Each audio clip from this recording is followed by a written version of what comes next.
everyone, and welcome to Roger E. Carlson Fieldhouse for CTN coverage of Coon Rapids Wrestling. Tonight, the Cardinals welcome the Anoka Tornadoes in a Northwest Suburban Conference showdown.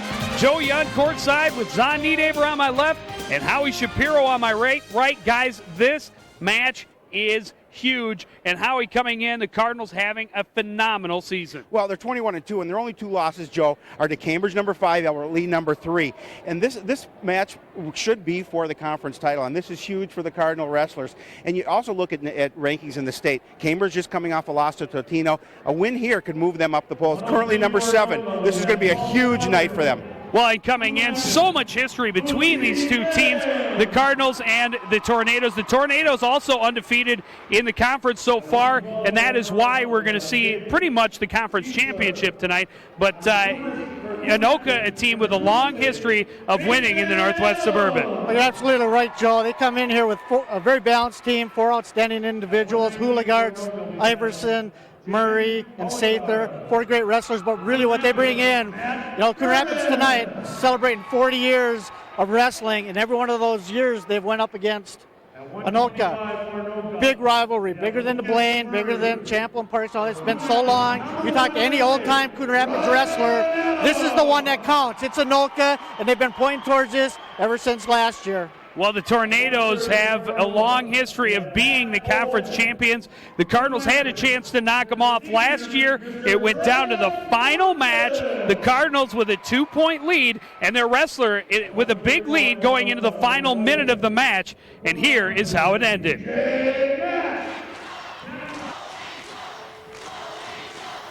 Go, Andy, go. He's got the 9-3 lead with 1:23 remaining. Starting out on top. And I don't know when the last time the Cardinals beat the Tornadoes was, but I know it wasn't recently. It's been a while.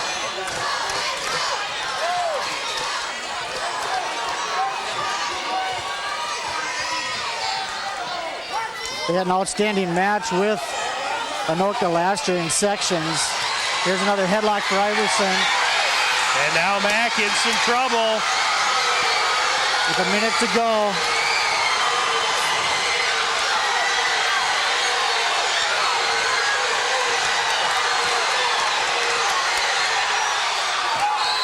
And he got the pin and the win. Iverson comes through huge for Anoka. Is down 9-4. Catches Mack in a headlock to give the Tornadoes a 33-29 victory and a conference championship.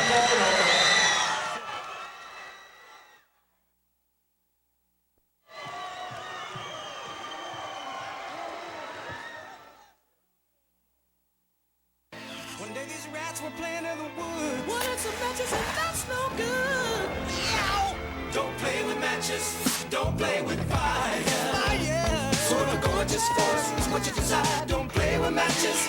Don't play with fire. Yeah. Only you can prevent forest fires. Fire!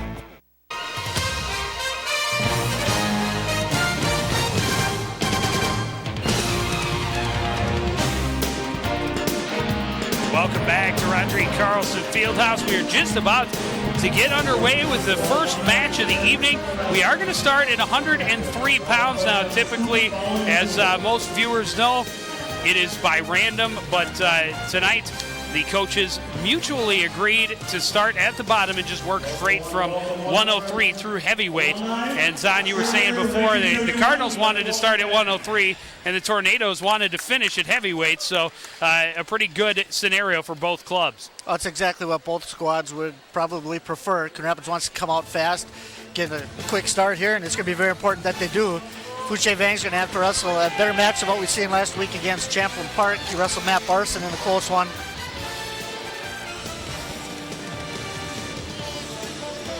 There you see the lineups going from top to bottom of 103. You see our first match, Joe, Fouché Vang, Paul Telgren.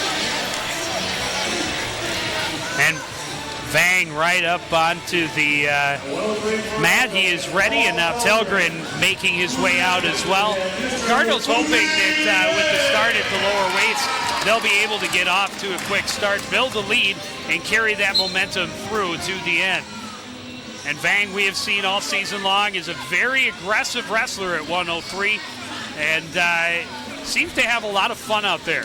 See him smiling and right on top of Telgren, looking to get him over. He's on top. He'll get a takedown for 2 points right away. Well, guys, Fuchi's so aggressive, and he goes right for the wrestler's feet immediately, and you can see the way he wrestles with speed and quickness. And I talked to him before the match. He said he was ready. A nice duck under there by Fuchi. Telgren kind of fell into that duck under, and Fuchi's doing a nice job here, wrestling very aggressive here in the first period. Already with a 4-1 lead. Telgren doing everything he can to stay on his stomach and not get turned over. Fuchi working on that left arm, trying to bring it under and roll him over. It looks like he's going to let him go again. And he did, and then went right back looking for another takedown. Right now, won't get it before they slide off the mat. Right now, Fuchi's doing a nice job really dominating the first minute of the match here, really coming out strong. Very important that he continues this the whole match. Well, too, guys, the Cardinals want to get off to such a strong start here. They know that this is where they dominate here in the lower weights. Telgren almost in some trouble. Fuchi got him towards his back, but couldn't quite get control, so he doesn't get points for the takedown. And now he will get that takedown. Right being there. very aggressive from the feet, and he's really looking for a pin here. And Telgren is really trying to stay away from Fuchi, really not doing a lot of wrestling. Some of the people are starting to holler for Anoka to wrestle. Fuchi working into the half Nelson, trying to move him back onto the mat a little bit more. 10 seconds left in this opening period. And Fuchi, just such a smart wrestler. You saw him looking up at the clock to see how much time he had left and know what he could do. And he wrenched on that left arm of Telgren pretty good, but he will finish the first period with a 6-2 lead. And again, you guys, too, where the Cardinals want to do is get off to that fast start. Fuchi being very aggressive here early on. There's head coach Todd Springer, his third season. Would love to have a repeat of last year, the last time these two teams wrestled. Coach Bob Adams, of course, in his 7th season. As we mentioned in the opening, 21-2. Cardinals, a great season. Rated number 7. Fuchi is definitely in complete control, and Telgren doing everything he can just to keep from being rolled over so far in this match. Right now, from what I've seen so far, is that Anoka is really coming out here and basically stalling through this match. Kind of a deal that Coon Rapids did a lot of last year in the match. Coon Rapids is looking to get more than a 3-point decision out of this weight class tonight. Well, at this point, Fuchi trading takedowns with escapes, building an 8-3 lead. And if he continues this, he could easily get a major decision or a technical fall. But as you well know, he would like to get the 6 points for the pin. Fuchi immediately let Telgren go here. He's been very close to catching him on a headlock here. He goes for this quarter Nelson, and Telgren pushes up very hard to fight that back. And then Fuchi's just satisfied to take the 2 points right now with a shuck move. Got the 10-4 lead. And Telgren's been very happy just to give up that 2 points versus fighting that quarter Nelson and turn it into a headlock for Fuchi.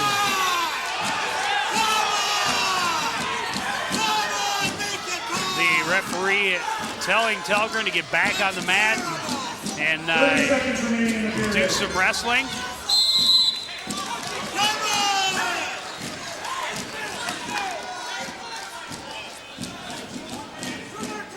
Many of the Cardinal fans here, and just a packed house here on Alumni Night. And as you mentioned in the open, Zahn celebrating 40 years of Cardinal pride tonight. Another 2-point takedown for Vang. Nice arm drag by Vang. 12-5 the lead now. Just about through the first period. Another escape, another takedown. It'll make it 14-6. Well, as you mentioned, Joe, Fucci, being a smart wrestler, looking up at the clock, also looking back at Coach Adams as he's trying to figure out what he wants to do here and try and get that pin.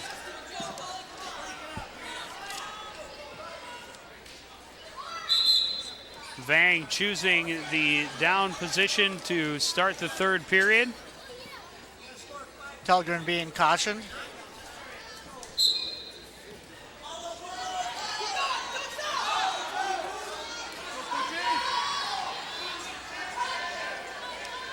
Nice sit out by Fucci.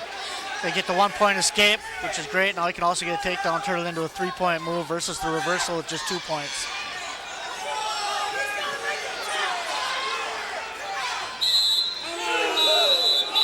Goes on too. Fucci looking at right on, obviously being the more aggressive, but also being the stronger wrestler. And he will get the takedown points right at the edge of the mat. Now Telgren with a little blood on his nose. He will get taken care of. That call right there on the edge of the mat is something that Anoka has been very good at for the past 40 years. They're wrestling on the edge of the mat here.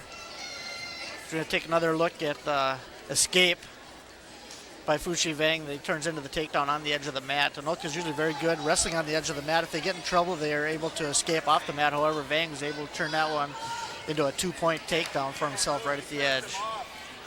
Well, an 11-point lead with 1:37 left in the third period.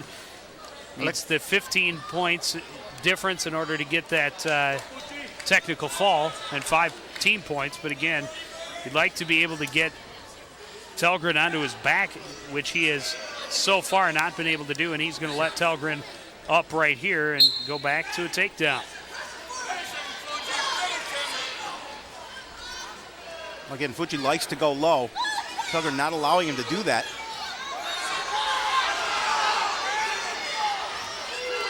Another takedown right at the edge of the mat. Telgren trying to scramble out. He's going to get the call there. Fucci was trying to drag him back toward the middle. Fucci's going to let him go again here. Trading the 2-for-1. He's going to try to get this to...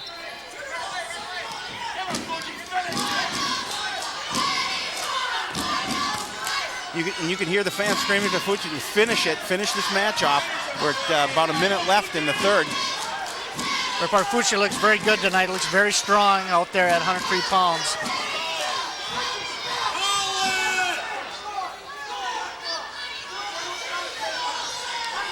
There's another takedown for Vang. Another shuck, and I think Fucci could do that to him all night long here.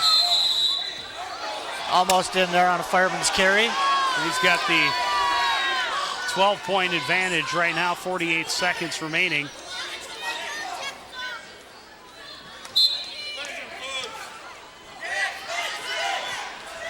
That time, Telgren, the one shooting for the legs. Well, Fucci's too quick He's got for to let that. him go here quickly. Now the one more, I think we can get it. A takedown equals a technical fall. There it is. I'm not sure why he let him go. And now there. the Cardinal The match is supposed to be over. Yeah, the Cardinal bench been a all up tech. saying that should have been a technical. Yes.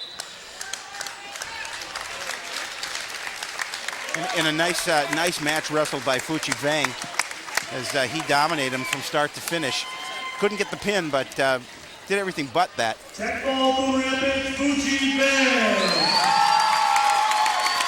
That's part of this fast start that Coon Rapids was looking for. Get the tech fall right away. Take a look at the final takedown here. Fireman's carry. You see, Fucci, as soon as he got that takedown, he just let him go because he knew that was enough for the technical fall. And while the referee didn't catch it right away, the Cardinal bench sure did. They all stood up and immediately pointed to the scoreboard, said that's 15. And now on the mat at 112 pounds, Carter Adams for the Cardinals, and Jason Adams rather. And Jason Adams quickly on top. He's going to get a takedown and 3 near fall points. Well, guys, this is the match that Jason Adams is dominant here and should win, but his opponent is tough, and if he wrestles as strong as he can, he's going to give Jason Adams a little bit of a tough battle.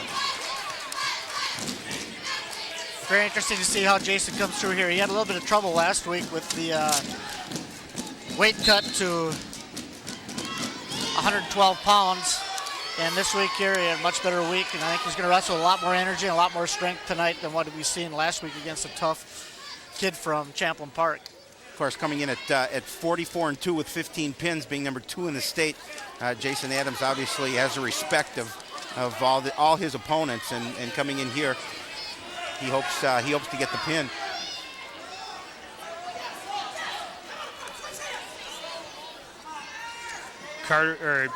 Jason Adams, rather, with a 7-0 lead. You just want to call him Carter, don't you? He's younger and he's got red hair. 30 seconds remaining. Jason being very strong here, just being physical. He got a very nice tight waist there. Unable to get any near fall points, however. Well, he's got that big 7-0 There's lead a here. 3. Make it 10-0. 10-0 lead with 15 seconds left in this first period. And again, this is why the Cardinals wanted to start out at the lower weights to dominate the early matches and get their momentum going. And 2 more near fall points. It'll be 12-0 first period for Jason Adams. Boy, and Jason pretty close had him at the time would have run out. He may have had him if he had a few more seconds left. Now with the 12-0 lead here, Jason's going to defer his choice. They're choosing to go from the feet here. Now it's important if he gets a takedown here that if he's going to go to take him to his back, that he needs to have it tight enough where he can pin him. Otherwise, it's just going to end up in a tech fall. And every team point will be important here as we get to the end of this match tonight.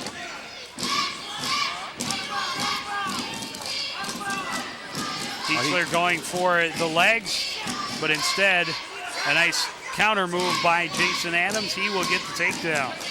Well, and John, I think he looks a little quicker than he did last week. You agree? Yes, you can just tell he's stronger and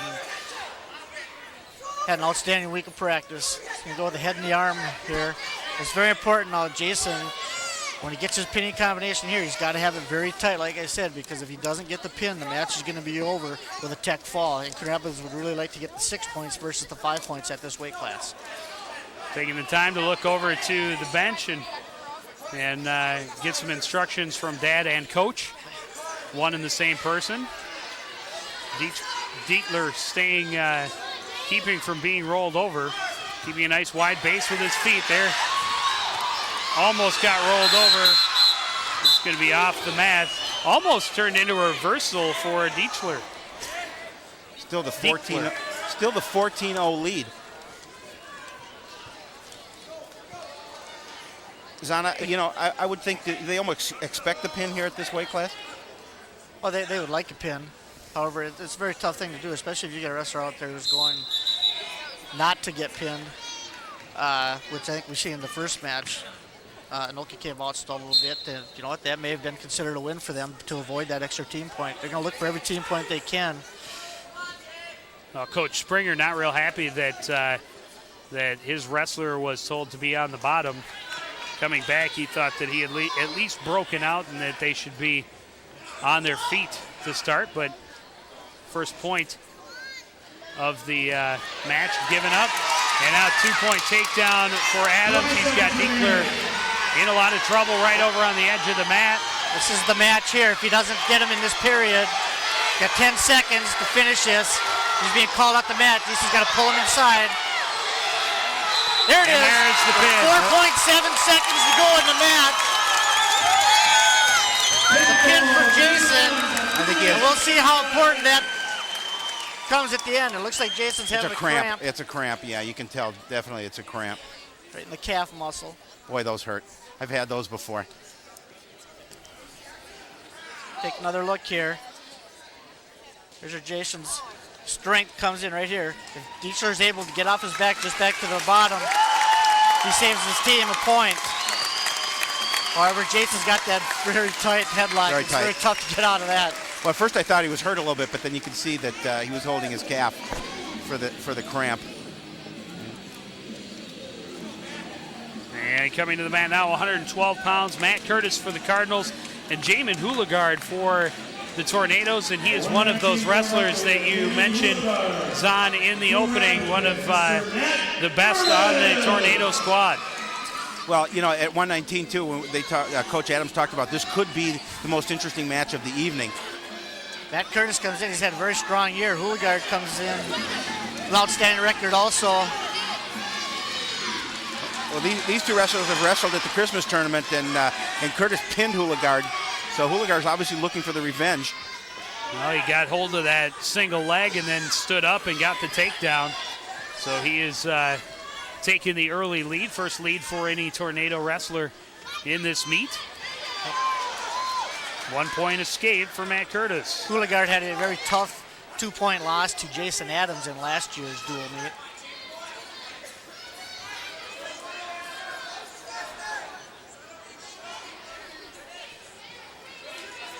Key wrestlers of tonight's match too. You know, Matt Curtis, Travis Mortensen, PJ Mack, all three having an outstanding seasons. Don't get quite the press that some of the other wrestlers do. Good shot by Curtis, but Houligard able to keep his legs away and keep from giving up control, but there's the 2-point takedown for Curtis. Nice duck under, well executed, stayed with it. Houligard unable to avoid the takedown. 3-2 lead for Matt Curtis.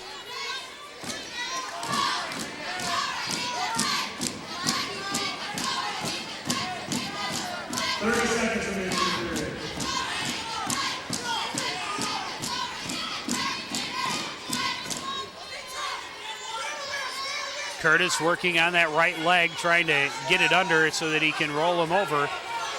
But Houligard doing a nice job of getting to his feet. Unable to get away from Curtis, so he won't get the escape points.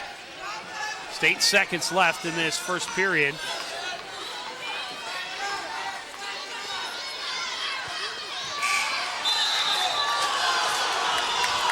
No points awarded. Anoka fans wanted the escape there right at the end, but they won't get it. Nice look at the duck under there. Almost has it. Houligard almost hangs onto those arms a little bit too long, and Curtis had an opportunity there to put in a half Nelson.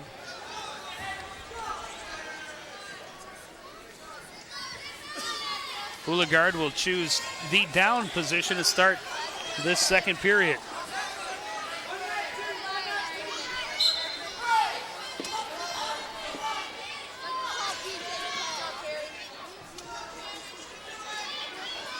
Houligard doing a nice job of keeping his base. Very tough to break down to the mat as he did right there. But Houligard just works right back, sinks his hips back into Curtis. Well, Zahn, it looks like the way these two wrestlers have started out, it's going to go to the very end. This is going to be a very close match. It's a 6-point swing. You know, 3 points for one team. You know, whoever gets this 3 points is going to be very important.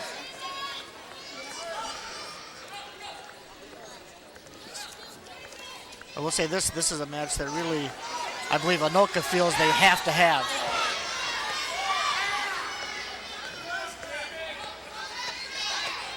Again, Cardinals hoping to build up that momentum in the lower weights, and Anoka would like to limit the amount of momentum they're able to get already out to an 11-0 lead after the first 2 matches.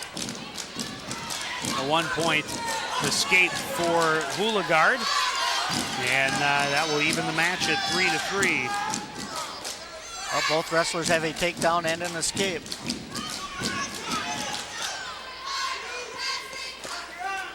As you mentioned, that Anoka feels it's important for them to win. I'm sure that the Cardinals know at this point they want that advantage here, and this is a match that Matt Curtis should win. This is a huge win for Travis if they can get this. Curtis getting a single leg takedown, but not able to get in control of Houligard, and he may have got caught in a move right there. And now Houligard is going to get the 2 points. Curtis getting a little bit careless there.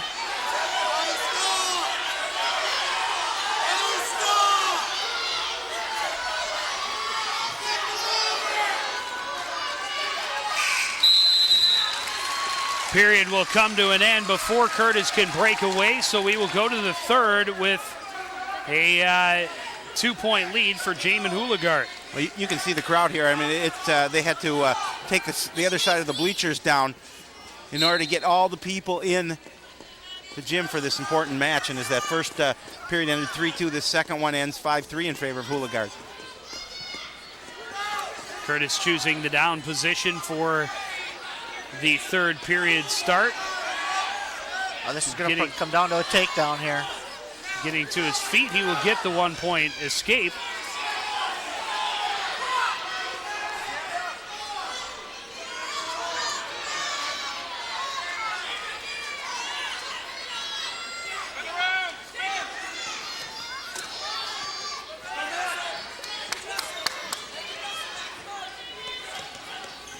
Good battle of upper body strength.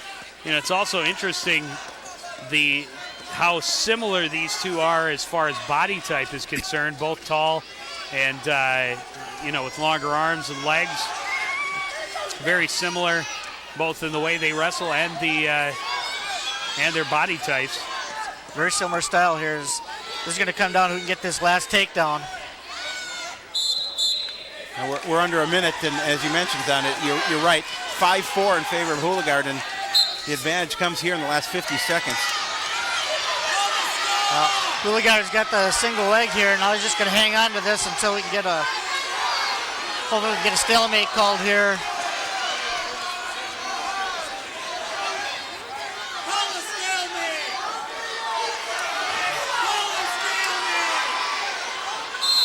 Stalemate called. Cardinal fans again yelling for the stall. 30 seconds left. Curtis going for the legs. Houligard doing a nice job of keeping him away from him. 15 seconds.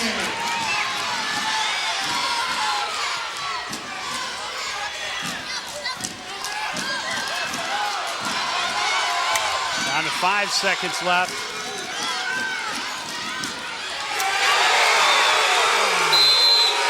The Cardinals jumped up. They thought they got the 2 points, but they won't get it. Cardinal bench thought that they had that Curtis got the 2-point takedown, but he was not awarded the points before the buzzer.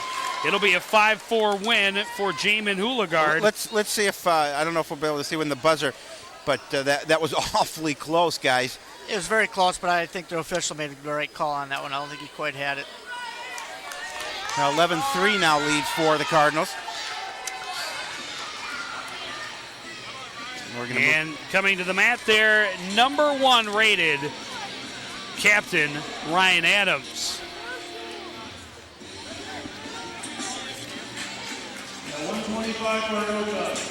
We have Nate Cotter. Lucas Murray, his opponent. I think this is Lucas Murray. I didn't catch the name that they introduced. But it's not Lucas Murray. This is the one here where Coon Rapids is going to have to go against 6 points. 2-point takedown for Adams.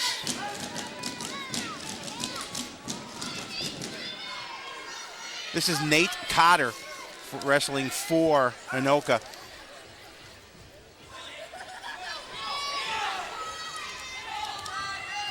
And Zon and I, we did the match last week, and Ryan didn't wrestle because they got the forfeit at that. There's a headlock for Adams. He's going to have him on his back. For Airport now. Sink his hips a little bit more to get this tightened up. He's got it for a minute. Checking the clock, seeing how much time he's got. He's got him definitely in trouble.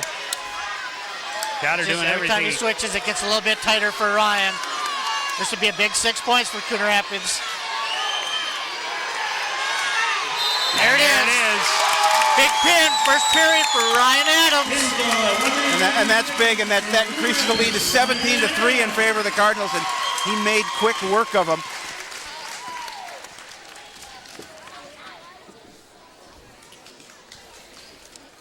We get another look at the headlock by Adams. Nice job here. Cotter just unable to spin out of that, and that's Adams realizing he's got him where he wants him and not letting him go. Seizing the opportunity, getting a big first period pin. Well, he controlled that right off the bat. Adams picking up the pin and the 17-3 lead. Now we're going to get Lucas Murray. Lucas Murray will come in for the Tornadoes, take on co-captain Travis Mortensen. Mortensen getting that single leg right away. Trying to get both legs now, and he will get a quick takedown. This becomes a big match for Anoka again as they move Lucas Murray up a weight, avoiding Ryan Adams, thinking they can get a win or a big win here against Travis Mortensen. Mortensen looked very good last week against Champlain Park with a lot of energy. He comes out here with an early 2-1 lead against Murray. Well, yeah, you're right, Zad. He does come out quickly and with some energy, and we saw him last week, and he really dominated his opponent, and he looks to want to try and take care of Murray here. This should be an interesting match.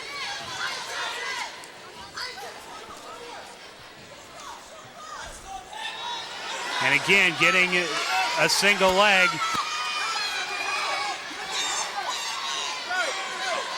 Unable to finish it, though.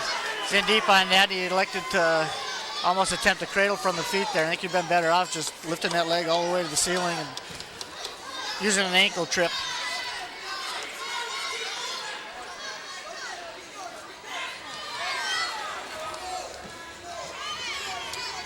Murray's style of wrestling out there reminds me a lot of Fushi Vang. Hands going all the way constantly towards the face and then quickly trying to execute a takedown. 30 seconds remaining in the period.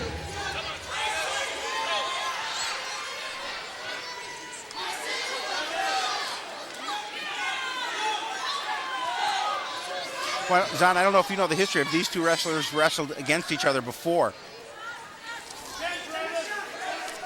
I don't know if they have or not in the Christmas tournament. Travis, they may not have, as Travis dropped a couple of weight classes here. And now Lucas Murray going up a weight. Mortensen going for the double leg this time. Doesn't get it. No points. And now the Tornadoes want the 2 points right at the buzzer, and they're not going to get it. Travis just unable to finish off a couple takedowns in there. He could have very easily had 2 more takedowns at the very end here. Got a little bit sloppy, a little bit careless going for this headlock. At the very end of the match, very end of the period here, that headlock, he's better off knowing the clock situation, letting him go, and taking that 2-1 lead. Luckily, the official did not give him any points for that as the buzzer sounded. Well, you know, as important as this match is to the guys out there in the spandex, everybody in the stands is so incredibly involved in it and takes it, getting so just takes it very seriously. They are very intense about what's happening out there. There's a 2-point reversal for Travis Mortensen that gives him a 4-1 lead. Flurry of action there. Both wrestlers expose themselves to some big points there. However, Travis coming out of that flurry with a 2-point reversal gives him a 4-1 lead. One thing I look for out of Travis is outstanding conditioning. He's probably one of the best conditioned wrestlers the Cardinals have, and he will keep putting the pressure on Murray. And this is going to be a good match right to the very end. Well, Mortensen is a cross-country runner for the Cardinals in the fall, and really why he does it is for just that reason, to keep his conditioning up for the winter wrestling season. Well, and you don't think that 6 minutes seems like a lot of time, but you expend a lot of energy in that short period of time. Hours and hours and hours of training for 6 minutes.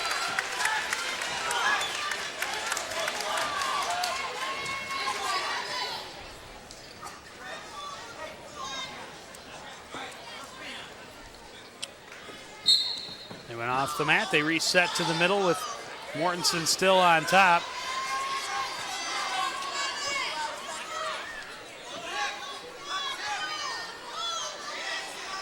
$20 seconds remaining in the period. 15 seconds left in this second period. Murray doing all he can at this point just to keep from giving up a lot of control to Mortensen, but Mortensen doing a nice job of staying on top of him, not letting him go anywhere. Well, and then right before the buzzer, Murray almost got an escape, but again, buzzer sounds before he can get away. Well, we're going to take another look at the little flurry of action here. And Travis just able to, he almost gets caught.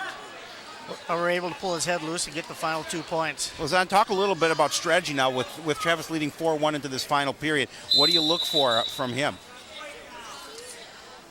Well, he's 4-1 here. He's got to wrestle smart, and Travis is probably one of the smart wrestlers that the Cardinals have.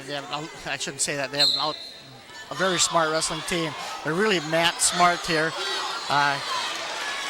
That's what Murray was looking for, the escape, so now he can go for the 4-2. Travis has already got one takedown and a reversal, so we'll see if he can build it to his advantage here.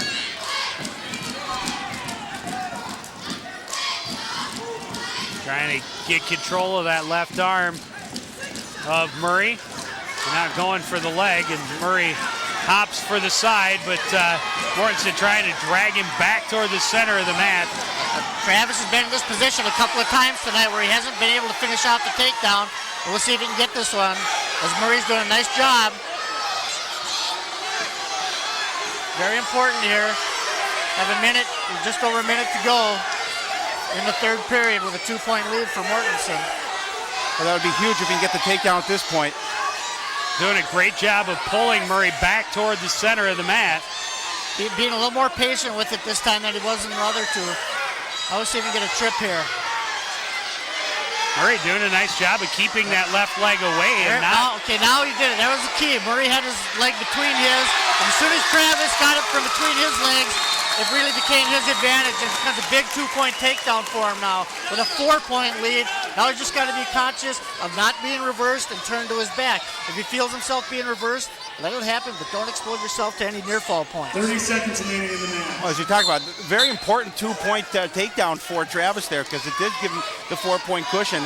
And you know, you talk about smart wrestling, and this is where that comes into play. Oh, you're right. It just puts all the pressure now on Murray. And again, this is a match that I believe the Tornadoes feel they need a win out of Murray to really have a good chance to win tonight. Now, Travis has got to be careful here because he's already been cautioned twice. So get a good, clean start there. Well, with less than 30 seconds left, is smart wrestling in order to finish it off.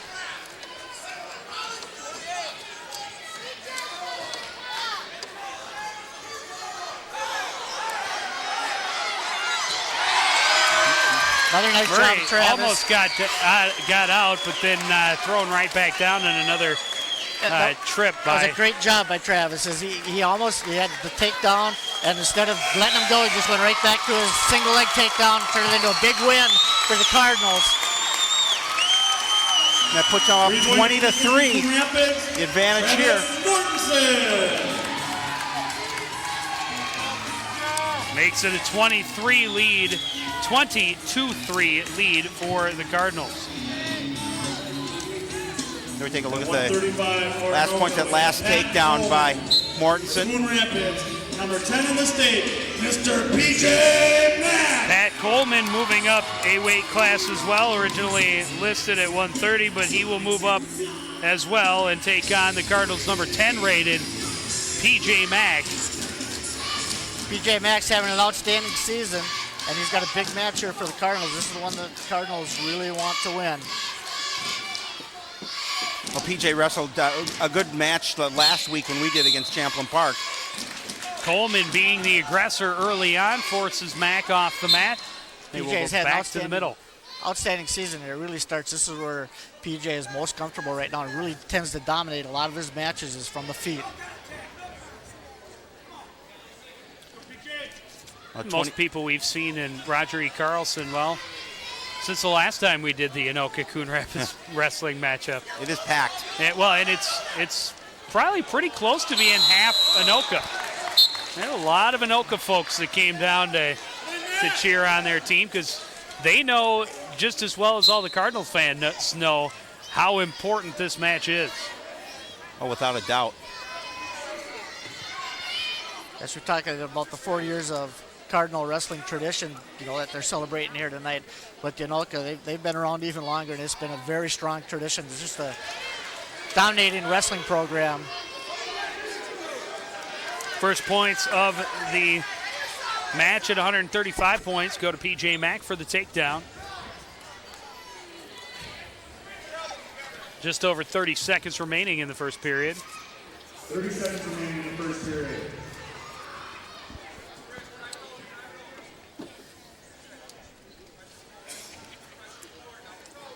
PJ doing a nice job here riding, not allowing Coleman to get up to his base.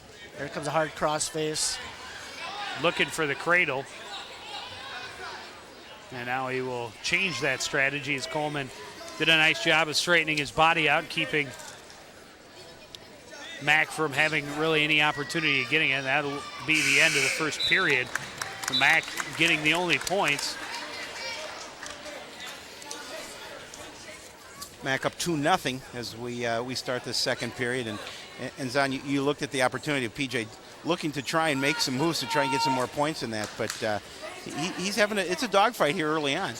This is going to be a tough match. This dual meet's going to come right down to the end. Anoka's, comfortable. They want to be there when they get to Ducharme and Iverson and Sather. They're going to count on them for some big wins.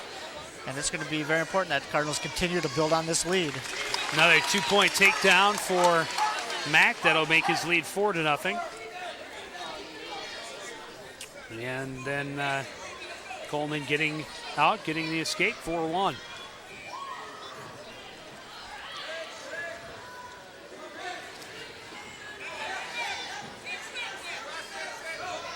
Again, Coleman being the aggressor, looking for that single leg, but being caught by PJ. And another 2-point takedown. And he'll let him up. And now we see again another Cardinal wrestler satisfied to trade 2 for 1. That's a beautiful duck under by PJ. Sorry to interrupt there, Joe. That was just a great move by PJ. He's really dominating from the feet. Now here comes a fireman's carry for another 2-point takedown. This is where strategy really comes into effect here, as PJ doing a good job of dominating here. Well, he's showing that he can pretty much take him down any way he wants, which is not what we saw in that first period. Showing a variety of different takedown moves, and he's now got 5 takedowns and a 10-4 lead.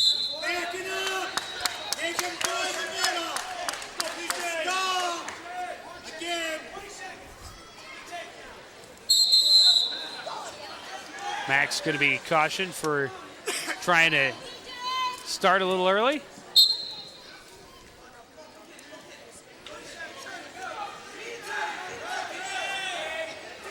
Well, Joe, Zon and I were commenting last week on how the effect of the parents and the spectators have here. They really know they're wrestling, and they're not afraid to tell the referee about it. Voice their opinion? Yeah, very much so. In the 7 years we've been covering high school sports, that seems to be the case in most most sports. But I think more so in wrestling. Wrestling, they're definitely a vocal bunch. And as I mentioned before, the parents on both sides and the crowds on both sides being very, very vocal and very intensely involved in the meet.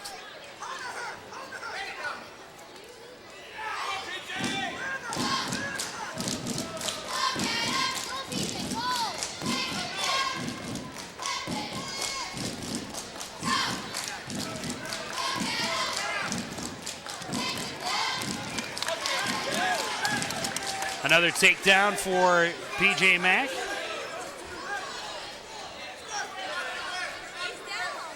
Now up to a 7-point lead. He'll allow another escape for Coleman.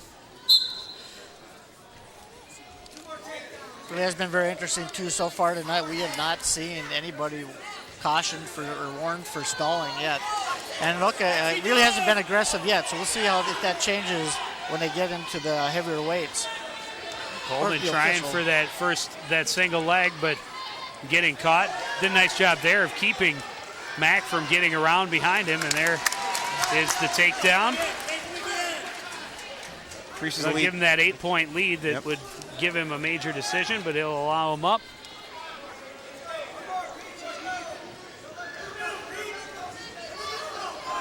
And before that takedown, you heard the Cardinal coaches saying, 2 more takedowns. So they are definitely the ones instructing Mack to trade 2-for-1s. Now Coleman doing all he can to hold on to that leg and keep from allowing Mack to get behind him and get the takedown. Stalemate called, 21 seconds left. Important here for Mack to turn this into another takedown. He's dominated the match from the feet.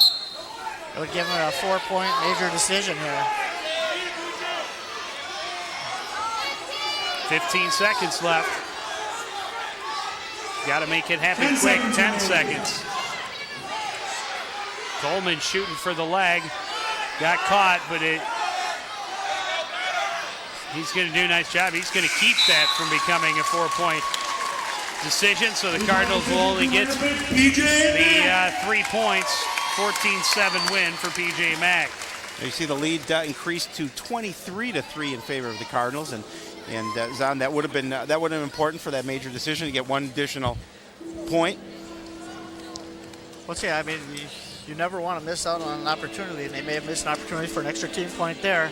However, they picked up the one right at the very end of the match with Jason Adams getting the pin with just 5 seconds to go. So we'll see if it comes down to that in the end. For Anoka, we have CB Stratton. For Coon Rapids, we have Mr. Philip Morgan. CB Stratton on the mat for the Tornadoes to take on Philip Morgan.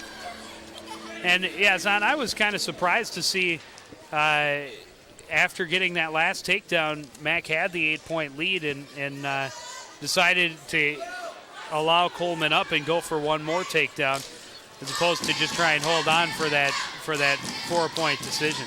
You're right. I'm not sure if he lost track of the score there or if they felt that they wanted to stay aggressive with there's still about a minute to go in the match and see if he can get a takedown, possibly take him to his back.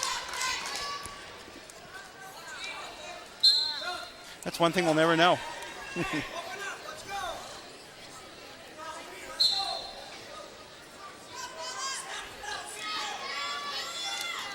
Philip Morgan is one of the Cardinal wrestlers that has had a fantastic season and has been such a great addition to the squad.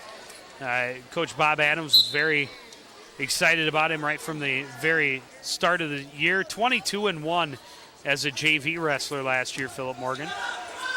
And he's really carried that right into his varsity season here as he comes in with a 21-10 record. And Philip's a very solid wrestler. In fact, we've mentioned this before in our breakfast, but he doesn't give up a lot of points. Well, he's very defensive. Turns to his back. Very defensive style wrestler, and you're right. We talked about that last week, how he does not give up a lot of points. Doesn't take a lot of chances out there. Wrestles very solid matches. Has a lot of 2- and 3-point victories in those 21 wins. And then last week, as soon as we talked about all the close matches, it was a close match, and he ends up getting the pin. Right. Looking to repeat that performance here this evening. Well, neither wrestler able to get an advantage here through the first minute and a half of this match.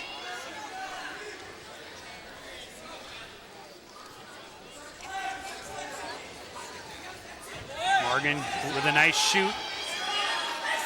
A nice step on fireman's carry. He's going to get the 2-point take. Oh, he's not going to get awarded the points. Cardinal coach is not happy about that. Cardinal fans obviously not very happy about that. Not happy at all with that call by the referee.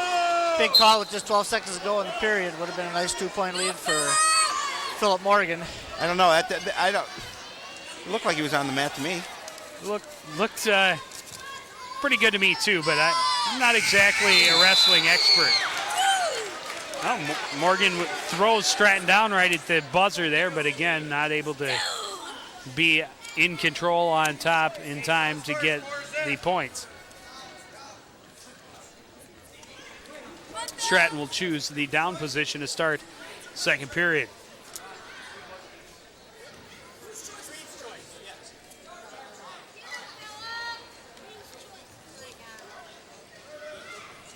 confusion over whose choice it was.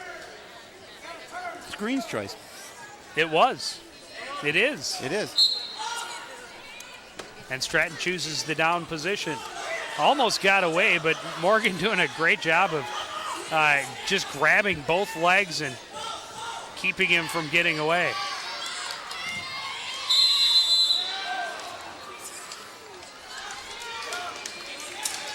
Well, anybody lucky enough to get a program from tonight's match, take a look at 1977 to find our own Zahn Nienaber. Yeah, they went quick. Yeah. They were gone by the time I made it up there.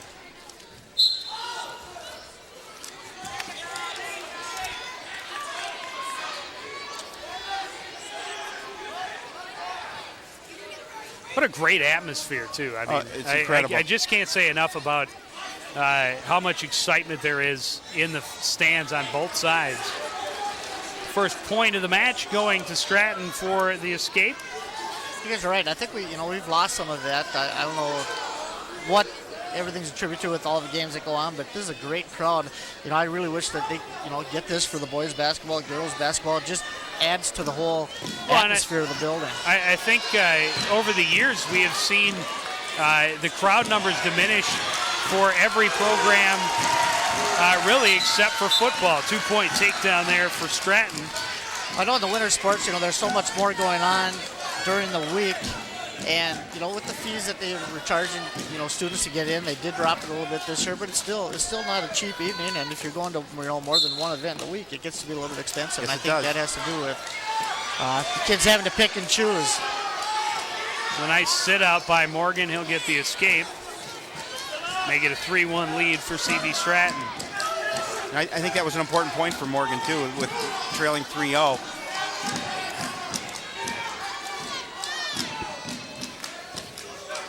But, and Zahn, just to continue on that point, I don't know if the cost is the whole factor, but I imagine it has to be a large reason why you don't see as many people at the events. Well, I just think they choose now. Instead of going to all three, they maybe pick one a week and go to that. And I'm going to give some credit here to Coach Adams, too. He's built a really nice program here, and he's got a nice following. He's got 14 outstanding student athletes on his team that a lot of the kids are friends with, and it's easy to follow a team like this and give them the extra support that they need. That was a nice double leg takedown by Stratton there right on the edge. With just a couple seconds left in the second period, he'll have a 5-1 lead going to this third. Morgan's got his work cut out for him going into the third period, trailing 5-1. And it looks like Stratton's going to elect to let Morgan go. I love the feeling that they may need a major decision here at this weight here. I don't know. I like. You not like that? I guess I don't know a whole lot about the Stratton kid, but I do know that Philip Morgan was very comfortable in a close match and got a lot of experience in it. Look for this next takedown to be a key to the match.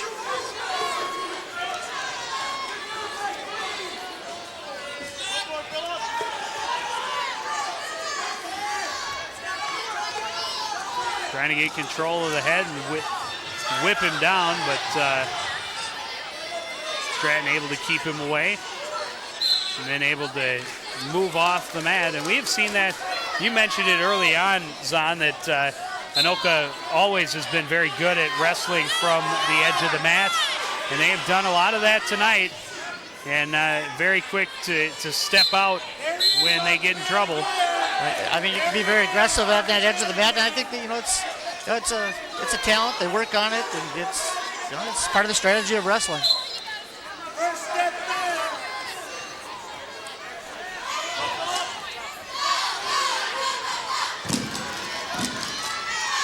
Minute left.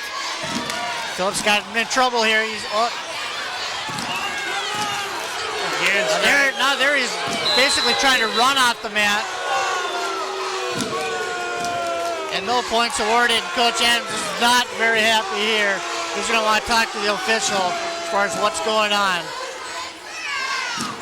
Well, the Cardinal fans certainly not happy about it. They felt that was certainly a stall maneuver.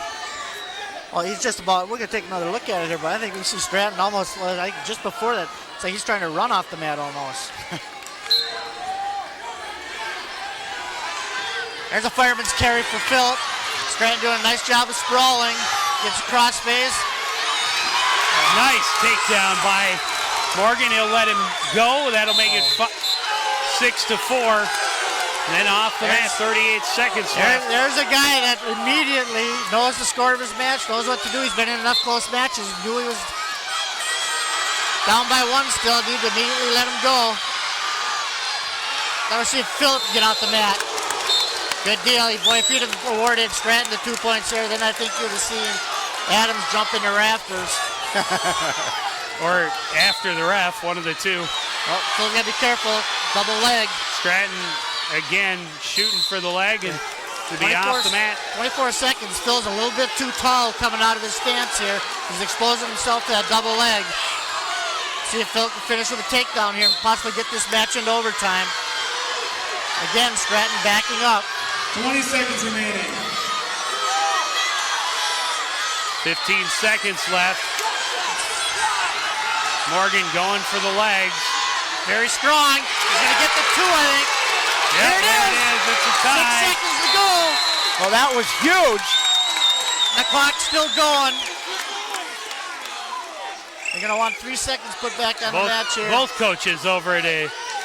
They just want to get it correct. I think when I looked up at the clock, it was about 3.7. Yeah, they're saying about 3. I think they said they're putting 3 on. It'd be interesting to see. The Anoka coaches want 5. Well, he wanted 3 at first. Then he turned around and see some of his other guys having 5, and all of a sudden he's going for a little bit extra. I think he wants as much time as possible as exactly. His wrestler is going to be starting underneath Phillip Morgan, and an escape would give them 3 points. Ozan, that was a huge 2 points for Phillip Morgan. Just as we're getting ready to end this third period, as he's able to tie it up, and we'll see what they do with the clock. I'm watching here is Mike Koff's here timer. Try and look at the replay, see if we've got a replay with clock. I don't think we do. Well, I looked up there almost immediately, and I think I would put it at 3.7. 4.3. That's about 4 seconds. 4 seconds. When he gave the. That's what they're going to put it at, is 4. Now we got 30. They're going to put it at 3. I don't think they're going to give him 30 seconds. There it is. 3. Oh, 3 seconds. 3. I think that's what both coaches said initially. So there's the point right there. There's That the should be about 4.3. Well, the big thing now is now we're going to go overtime. Wow. Sudden death. Sudden death. Of course. Next point wins. Very important for Phil not to expose himself to a double leg takedown here by Stratton right off the whistle. Got 1 minute. And this is a 6-point swing in the team score. Whoever gets his 3 points. Well, both wrestlers looking for an advantage.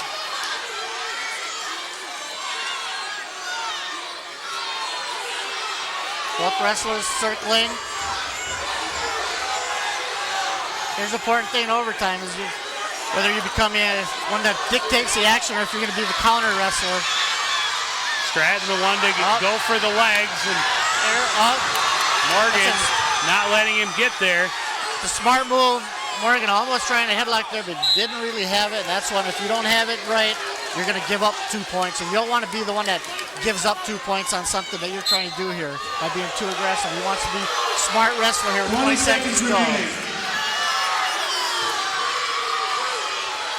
This time Phillip's Morgan on a going single for it. leg. He's got the right leg. Phil's very strong. Just don't expose yourself to something. Took a second to look at the clock and almost got caught as Stratton went for the shot. Oh, yes, he does. Stratton, with a choice, will choose down. Huge 30 advantage. seconds Huge in advantage a. for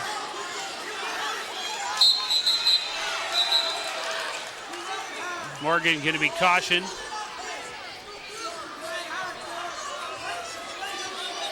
Doesn't get any better than this, guys. These guys are starting their 7th minute of this match. Still very strong. Got to ride him for 30 seconds here. Stratton doing a nice job working to his base. Morgan flips him down, almost had him. And it was very close to being called for a clasp there. Off the mat. 1 point. And now we're going to get Coach Adams over there. And that looked like it was awfully close to the edge of the mat, and Morgan still had him wrapped up, but definitely off the mat on this. I think this is brutal. Very inconsistent. Seems that yes, as you mentioned, the calls at the edge of the mat, he hasn't given them to anybody yet.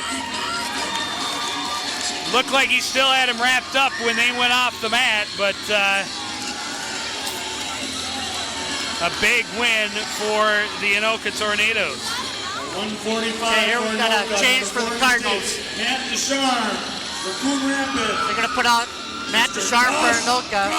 Cardinals are going to put out sophomore Josh Carr, and I think they're going to bump Tyler Elford up to 152 next weight class. So here's where the Cardinals are going to do a little bit of their weight shifting. Well, as we talked about strategy, obviously strategy involved in who you want to wrestle at what weight. This is a weight class here where I think Anoka's looking to score big at this weight class. Ducharme having an outstanding season.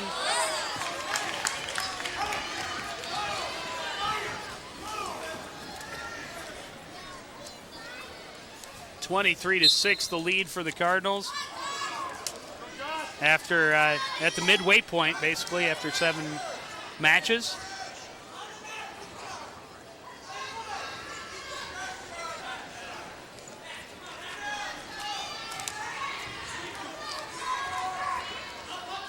Ducharme coming in as one of their premier wrestlers for the Tornadoes, 26-3 so far this year.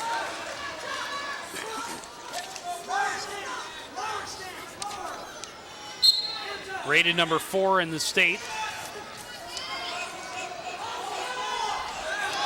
Now this is a big match for Mr. Carr. He's got to stay in this. And most importantly, stay off his back. Exactly. Well, these next 2 matches are going to be very big. This is one where Anoka is coming in. They're hoping for 6 points here. Carr's wrestling. They have an outstanding year on JV, and he's had some varsity experience.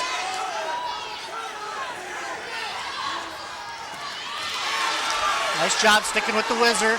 Now you're going to give it up. That's not a bad job, though, because he didn't expose himself to he was prone to a pinning combination if he hangs with that 30 whizzer too seconds long. remaining in the period. 2-0 lead for Ducharme here in this first period.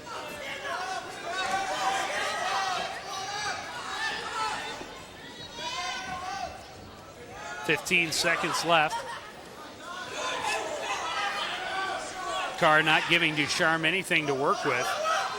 Ducharme a couple of times has looked to go for the cradle, but Carr doing a nice job of spreading himself out and not making that a very likely possibility. And it will end after the first period with a 2-0 lead for the Anoka wrestler, Matt Ducharme. Cardinals defer the decision. Ducharme chooses to start underneath. Ducharme doing a nice job clearing his elbow right from the start. Goes right to his stand-up. Now he's battling for control of the hands. Gets control and turns it into an escape.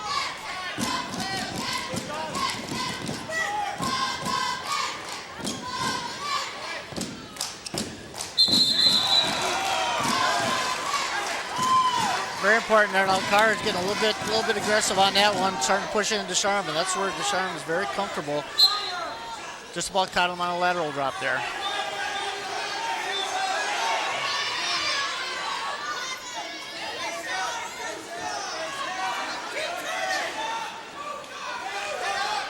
Carr was doing a nice job of staying away, but eventually Ducharme catches up and gets the takedown. And then we'll allow Carr up, and now we'll see if Anoka wants to try and trade some 2-for-1s. 5-1 lead for Ducharme. with 1:12 remaining in the second. Well, this is good experience too for Carr, wrestling a wrestler with the quality of Ducharme, especially in an important match such as this. This just shows the confidence that Coach Adams has in him. He's out there, he's going to wrestle a tough match, and Coon Rapids in this match here, they're trying to stay away from 6. That's going to put a little extra pressure on Tyler Elford, I believe, will wrestle at 152, and then I think the Cardinals will go back into their weight class with Ben Thorstad at 160.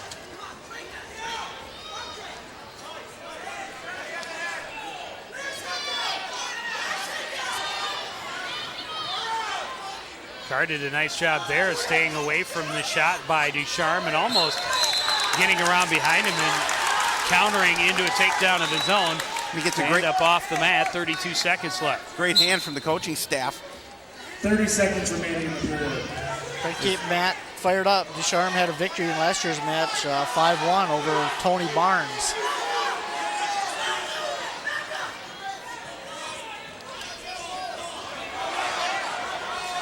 Carr doing a very nice job of keeping a very talented wrestler at bay. Ducharme comes in highly rated, and as you mentioned, Josh Carr just a sophomore, and he is giving Ducharme everything he can handle. Go ahead. Sorry, John. He just wrestled an outstanding match. He's wrestling very smart, which is what we talked about right from the beginning of the match. And last year, Coon Rapids wrestled an outstanding, I thought they wrestled a flawless match all the way till the very end. Only to be caught, I think they made one mistake last year and ended up caught some. But Anoka had the better team last year, I believe, and Coon Rapids almost pulled off the upset. Start the third period with Josh Carr on the bottom. And this is an important period for Carr too, because he obviously, as you mentioned, Zahn, stay away from the 6 points. And if he can just keep Ducharme at bay, even if he doesn't working win, on the right arm now. He went for the cradle, wasn't going to get it because again Carr spread out, but then went to try and bend that right arm behind him, and Carr doing a nice job of not giving up control of the arm. Ducharme doing a nice job. Trying to go with that head in the arm pit ride there for a little bit, but that's really tough to do unless you have the wrestler broken down to the mat. Josh not doing too bad of a job keeping his base, fighting for control of his hands here. Ducharme still being aggressive, working very hard for a pin, as he definitely wants to score more than a 3-point decision for Anoka here. He's come to the 1 minute mark of the third period. Well, Zahn, I think it would be disappointing for Anoka if they didn't get the 6 points here. He's working on that left arm now, and he's got the arm bar working, but Carr doing a great job of spreading out his base and not allowing himself to be flipped over. That is so hard to do. Right now he's in that arm bar, and Ducharme's doing a nice job with leverage. And I'd like to see Josh continue to fight to the edge of the mat. Now he's in trouble. Under 30 seconds left. Tried to roll out of it and got caught. 20 seconds remaining. Ducharme is high, but it's very important. If Josh can hang on here for 20 seconds. I know Josh has a good look at the clock, so he knows exactly how long he has to stay. There's the pin. 8 seconds. Pinfall Anoka. And that's a big pin for Anoka, and Josh Carr doing a great job and almost fighting out of that, just couldn't get the extra 10 seconds. 23-12 lead now for Coon Rapids. It's a big win for Anoka there. Let's look at the pin. At 152 from Anoka, Eric Dale. From Coon Rapids, Mr. Tyler Elford. Tyler Elford taking on Eric Dale at 152 pounds.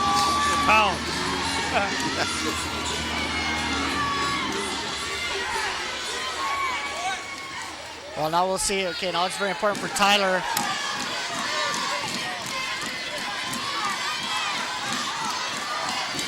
With Tyler Elford, we always see a lot of action.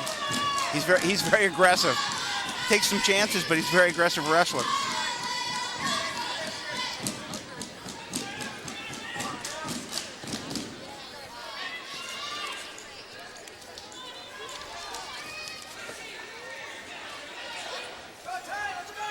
Tyler comes in at 17-13 record, but 9 of those 17 victories are pins. Cardinals would certainly like to see a pin here. Another takedown for Alford, a 4-1 lead.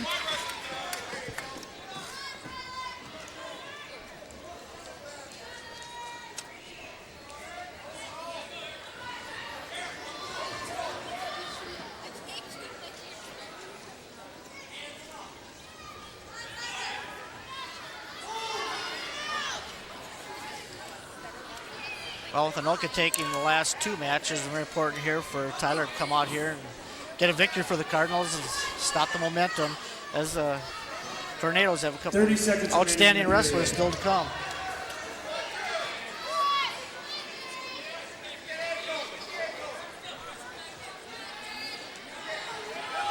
Under 20 left in this first period.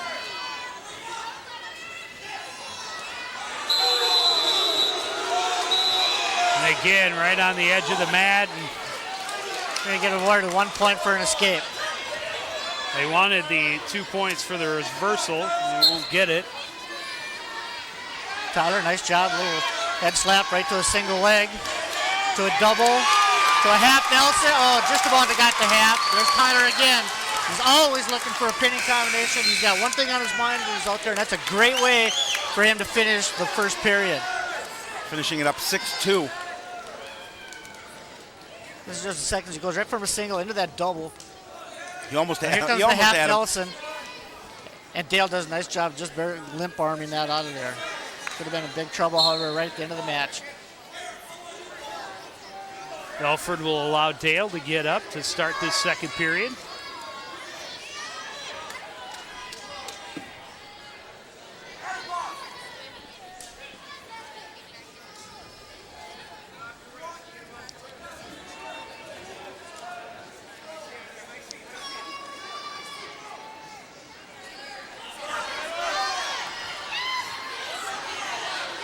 No points awarded yet. There we go.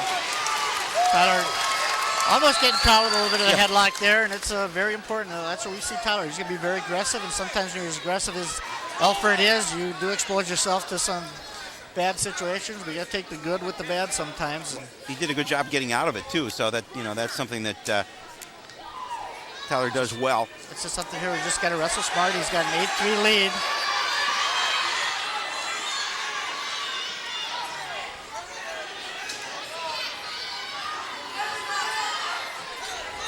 Under a minute.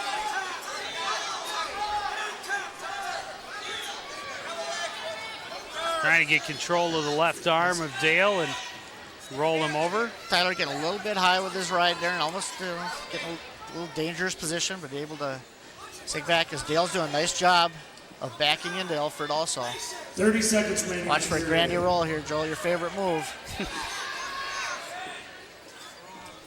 Good job. That was a nice job by Alford wrestling on the edge of the mat. Now, if you could figure a way to combine the granny roll with the 50 free, Yeah. you'd be in good shape.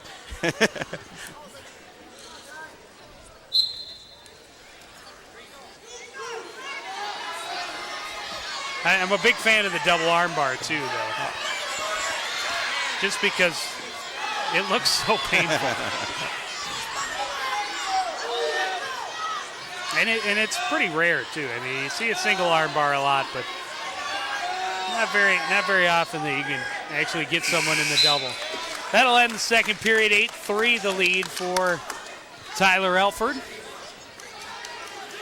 Big match for both squads here at the 152-pound weight class going into the third period. Alford with a 8-3 lead. He'll start out on the bottom, caught as he tried to sit out. Like to see Tyler get back to his base. Here's flattened out here. There we go. Now, right now, it doesn't look like he's doing a whole lot, but he's trying to fight for a little bit of control of those hands. Dale doing a nice job of keeping him down and not giving him a lot to work with. Very important here, Alford, too, that he doesn't expose himself to anything where he can get caught and put to his back. He's got an 8-3 lead here. Very important that he wrestles a complete, smart 6-minute match. I'd like to see him keep his head up a little bit more. You drop your head, you tend to expose yourself to half Nelsons and cradles. Doing a good job of getting out of that.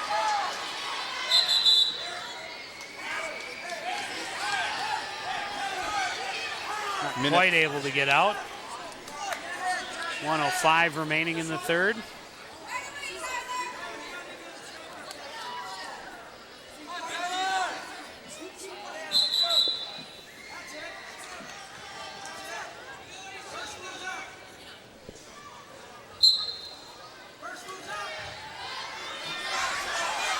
Coach Adams encouraging Elford to the first one out here. We'll see what happens here. Elford needs to continue to wrestle this final minute of the third period as Dale is starting to feel a sense of urgency here. Now we're going to get the 1-point escape. The 2-point takedown for Dale, and almost had him in danger of some near fall points. That's where he had his head caught there. It's very important that he let go of Dale's head to stay out. Don't expose yourself to anything here. You say 25 seconds to go here. Dale's coming on strong here at the end of the match. It's still down by 4 points.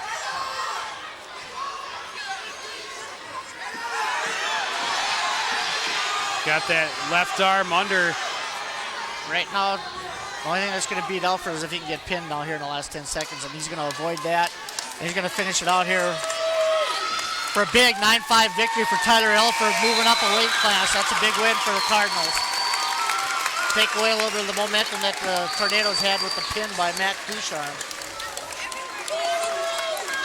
Going to give another 3 points to the Cardinals. They up their lead 26-12 over the Tornadoes. But as you mentioned, Anoka with a couple of wrestlers coming up very strong. Last couple points. Look at the last takedown. Now here's Elford's grabbing onto his head. He's got to be careful. If he does that, sticks with that too long, you're really exposing yourself to a half Nelson.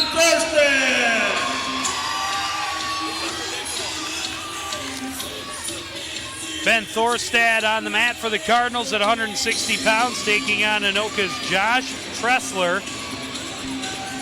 Tressler 13-1 this year. You can see how strong Tressler is. And he will get the first points of the match and a takedown near the edge of the mat. Trying to work it into the cradle. Thorstad getting back to his base. Trying to get turned around.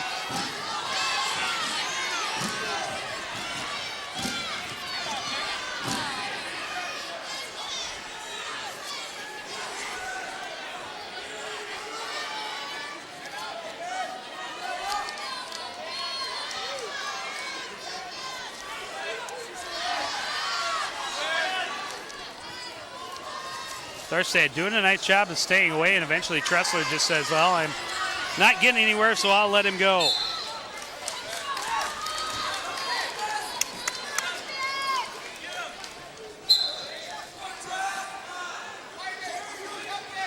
Thorstad on the fireman's carry, unable to finish it off though. I think you can see the strength of Tressler, and I think that's why he couldn't finish that off. He used the strength to work out of that. He's got some pipes. Yeah, he does. 30 seconds remaining. Surprised he can be as well built as he is and only be 160.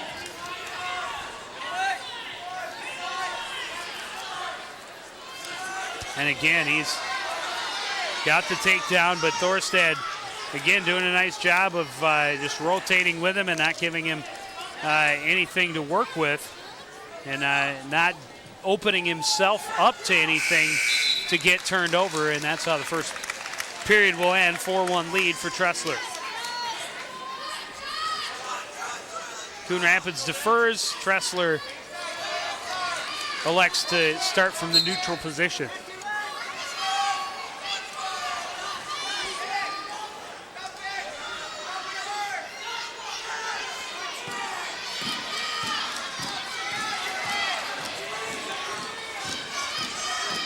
What's a key when you're wrestling against somebody who's stronger than you? what do you look for in trying to get an advantage? Well, I think you just have Something to, like that. you have to be smart. You want to stay away from certain moves. You don't want to be trying to get into a match of upper body strength with throws, or you want to go out there and try a headlock against it. You want to sit outside, maybe the single leg takedowns, duck unders, where he's going to try to throw you possibly, arm drags, just, a little different style from your feet. Trezler going for the double leg, and he'll get it. And again, Thorstad on the mat. It's a nice double leg takedown. He's got in deep on it and then just let his strength take over. There he's going to the head in the armpit. 7-3 lead now for Trezler. Working on that right arm, looking for the arm bar, and Thorstad doing what he can to stay wide and not give up too much control.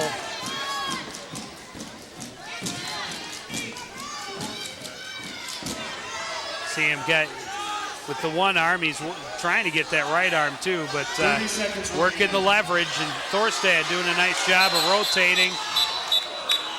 And now a caution for Trezler as he's cautioned for a dangerous move. 26 seconds left in the second.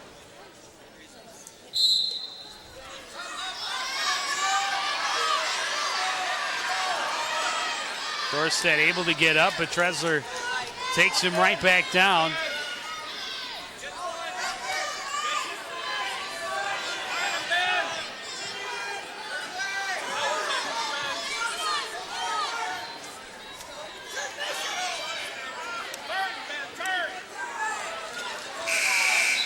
Thorstad reaching for those legs, but he won't be able to get him. Very good wrestler, Josh Trezler. 7-3 lead going into the third.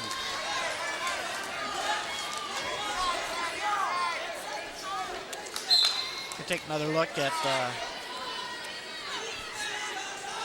Trezler taking him back down to the mat, taking Thorstad down. Thorstad down 7-4.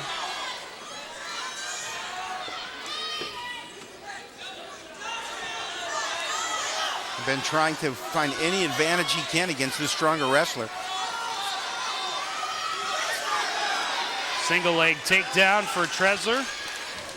And now he is going to trade the 2-for-1s. He's down 4. Very important here that Ben finishes this match out strong. He's got 1:26 to go. Just to wrestle strong here. Finish this out. Don't expose himself to any pinning combinations from the feet. Be smart here. Very important instead of backing up. Just continue the circle. It's another single leg takedown, but a good move by Thorstad to immediately flip over onto his stomach.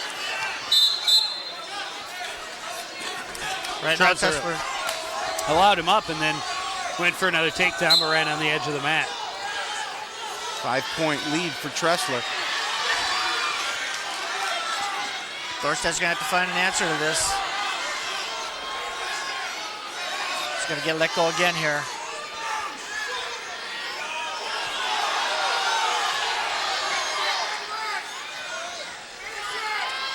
Still hasn't been awarded the 1 point. Still they're trying to let him go, but now Thorstad had grabbed onto his leg, so he still hasn't gotten a 1 point escape. Might just get the 2-point reversal instead, and he will. It's going to be big now. He's still got to finish this out. 20 seconds to go. He's still down 5, and the key is he doesn't want to be down a hit at the end of this match. Every team point. Not to get ahead of us, but this is going to come right down to the heavyweight match, guys, I think. 11 seconds left, as you mentioned, only down 5. An escape point, so Make it a 6. 6-point lead, 11 seconds. If Trezler can get a takedown in the last 10 seconds, he will get the major decision. He hasn't been warned here. It's very important for Ben to avoid this takedown. Fight this thing off, and he's going to be able to do it.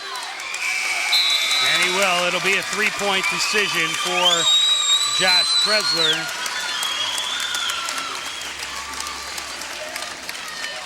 We're going to look at Thorstad's last 2 points. Turned out 2 huge points, as Anoka was thinking they were going to go for 4 on a major decision possibly at the end of the match here. Didn't work out for him. Thorstad, that's a 1-point swing there in a match. It could come down to the very end.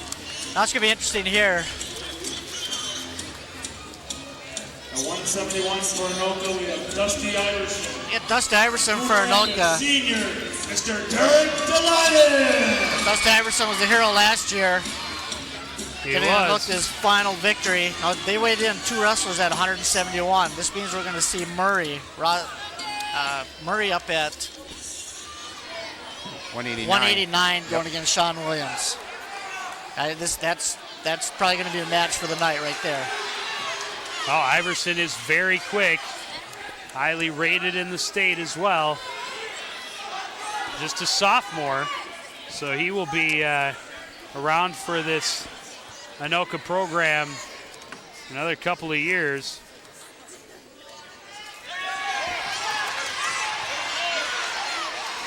Rated 4th in the state.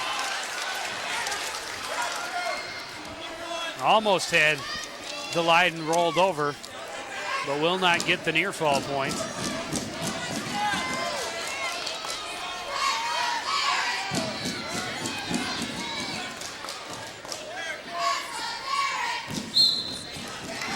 And they're off the mat.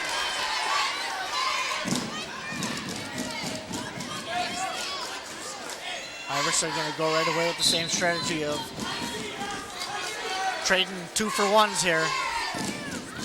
Here's where Dusty's very good too. He's very good from his feet. You see, his favorite move probably a headlock. Well, he's quick too, and I think that's important when you're working from your feet. Coming into the season, he was referred to by Coach Adams as being their secret weapon. Of course, by this point in the season, he's not a secret anymore.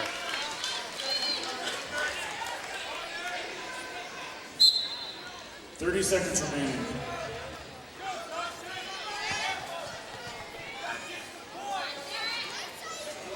Two-point takedown for Iverson.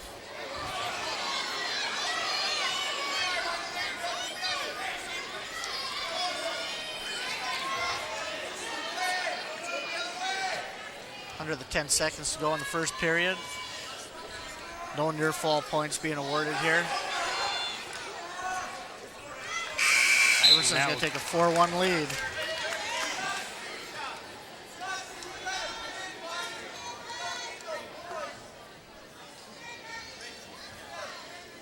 Iverson deferred the choice to Delighten, who chooses down.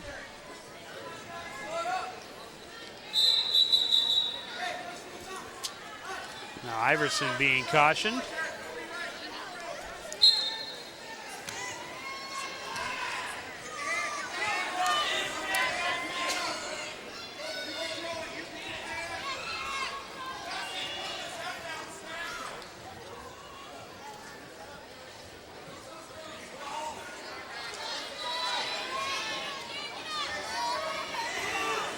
Nice move by Iverson. Iverson, thank you. No problem. Yeah, I appreciate it. Iverson with the 4-1 lead here. He's definitely out here looking for a 6-point victory for Anoka. It's very important for Delighten here to wrestle a strong 6-minute match as we come to the halfway point, just about. Still trailing 4-1.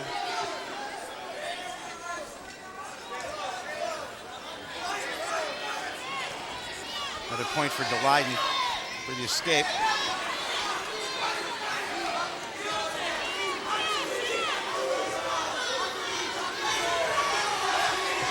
Iverson just a sophomore, but he's comes in with a lot of wrestling. It's basically his second full year of varsity wrestling for the Tornadoes. 2-point reversal for Iverson. 6-2 lead.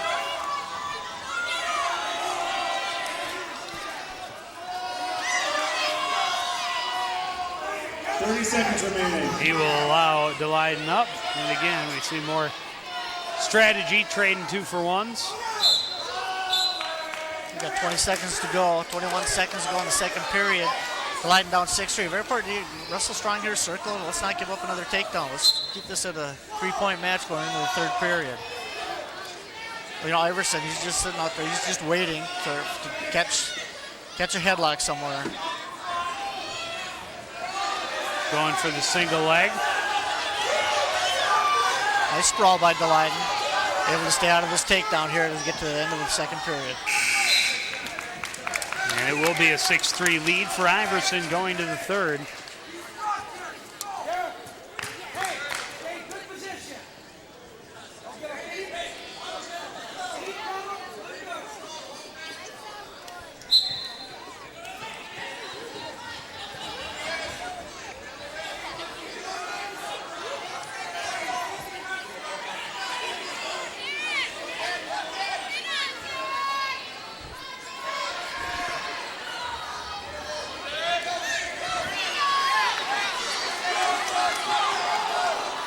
Line doing a nice job of staying on top and not giving Iverson the easy escape. But so far, Delighten's really, he's wrestled a pretty good match here against Iverson. It's cradle, but unable to do anything with it. Very important that he finishes this thing out smart and not turn this into a major decision, not get caught with anything from the feet here against Iverson. Iverson's very comfortable from the feet. Outstanding.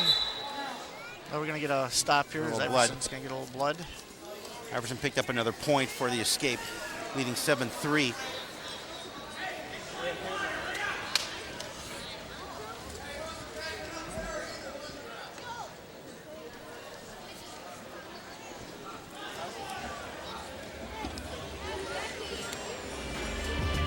Well, a lot more action. We're getting close to playoffs on Sports Night. Really close to playoffs. We got girls hockey playoffs starting next week. Wow. Howie. Wow. Yeah, that's quick. Cardinals, the number 3 seed. It turned out to be a big win for them over Champlain Park because it did give them the 3 seed, kept them out. It was a fun game. You missed a good one. Gee, I did call an overtime though, didn't I? You did, man. You did. And I believe I cursed your name for that. 2-point takedown for Iverson. And then looked like he was going to let him up, but he didn't. Delighten getting a good call there on the edge of the mat to get called off. Good start over again. 46 seconds left. Iverson lets him up. Iverson's got one thing on his mind here. He's going to try to hope for a pin. And at the very least, I think he wants to get that to an 8-point lead. He's got a ways to go to get there, but 36 seconds. 2 takedowns with an escape in between gives him the 8-point lead. Delighten getting the advantage here and getting the takedown. Guys, that's a huge takedown.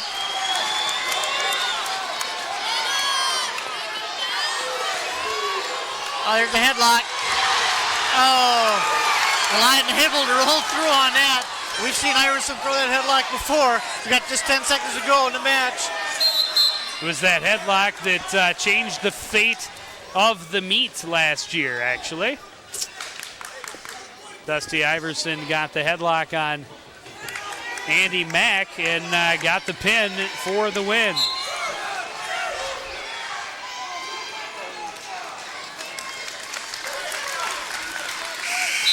Two-point takedown, that'll do it. It'll be a 10-12-6 win.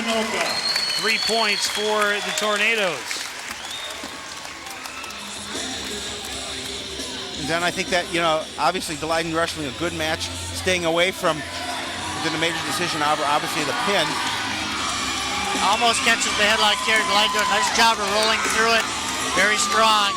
Here we go, guys. This is going to be one of the big matches. We have Murray against Williams. Co-captain Sean Williams normally wrestles 215, but moved down to 189 to take on one of those premier Tornado wrestlers.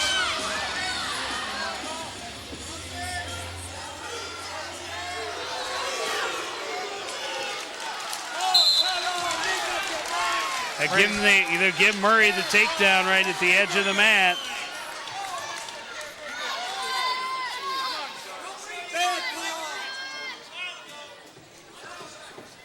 Cardinals need to win one of these last 3 matches in order to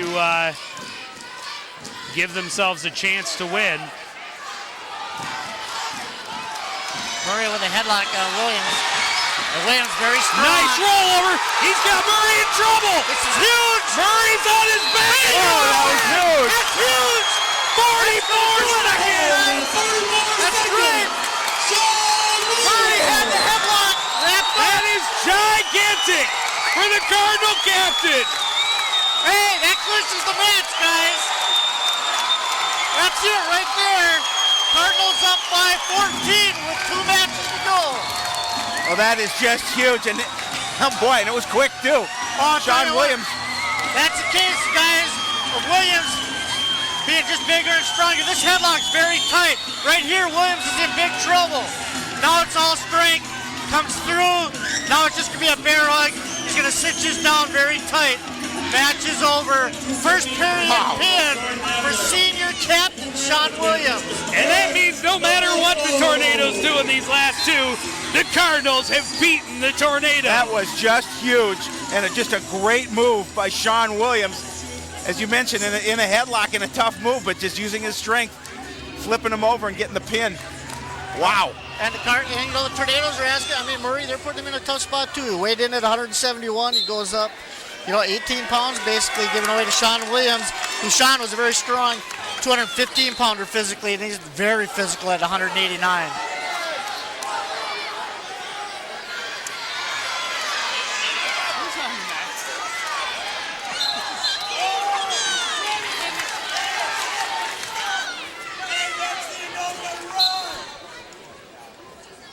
Eric Famoso on the mat for the Cardinals against Jordan Abler, and wow, some Anoka fans flooding for the doorways as they know the fate of the match is sealed. And how it's just huge. It was huge. And the building erupted when that happened. I was screaming, and I don't even know if you could hear me. I could not hear you because I've got this microphone less than an inch away from my mouth. Eric Famoso with a takedown on Abler.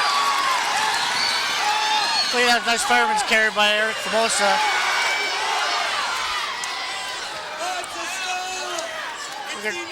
We're going to have a good match here at 2:15 between Famosa and Abler. This one here probably ready to toss up. Then we're going to finish with another great match, possibly coming up here at heavyweight with Sather against Zimmerman. Sather, the winner by a pin earlier.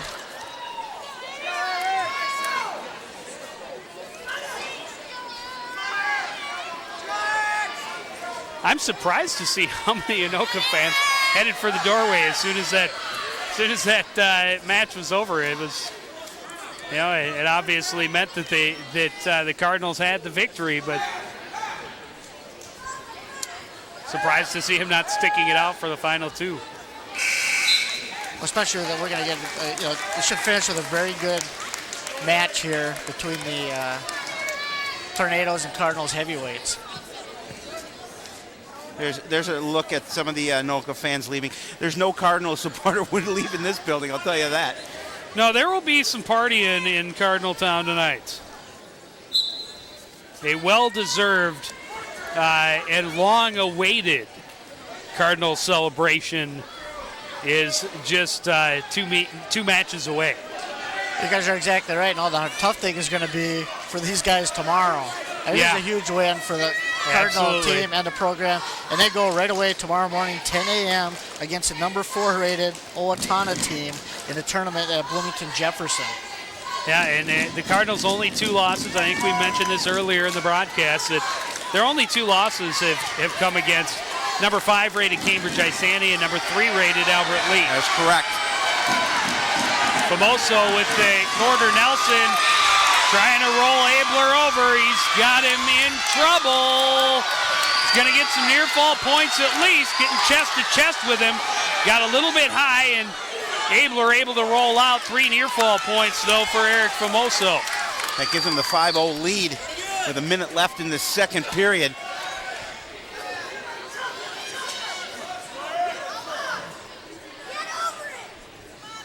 Famoso doing a nice job breaking Abler down to the mat.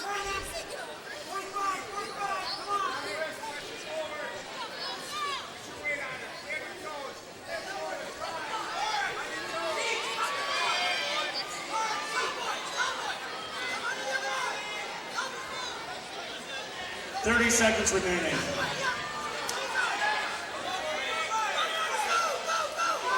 There he is. There it is. Zahn, I was talking about it earlier. He's looking for it. The double arm bar.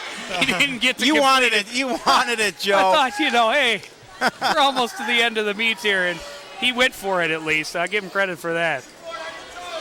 Give him a few kudos for that. Absolutely. And he's been in complete control here, Eric Famoso, in this 2:15 match. 5-0 lead going to the third period. Just add 5-0, but yes, it's been a dominating 5-0. Though, just scares you that when you dominate by that much, you hope to have that bigger lead. We're going to take a look at it. The back point, so half Nelson, he gets just a little bit high. So unable to pin him and finish off the back points, but Famoso doing a nice job getting to his feet. Now he's got to control the hands if he wants to escape. Get control of the hands.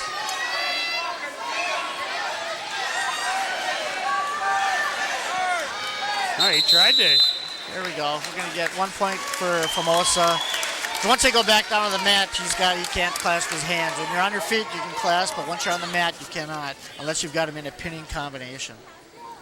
Smart move by Famoso, noticing that the hands were clasped and just sat down. Eric doing a nice job of getting right up to his base, but unless you control the hands, it's really not going to do you any good. Got that left arm, and he's just trying to roll right over on Abler, but not going to get it this time.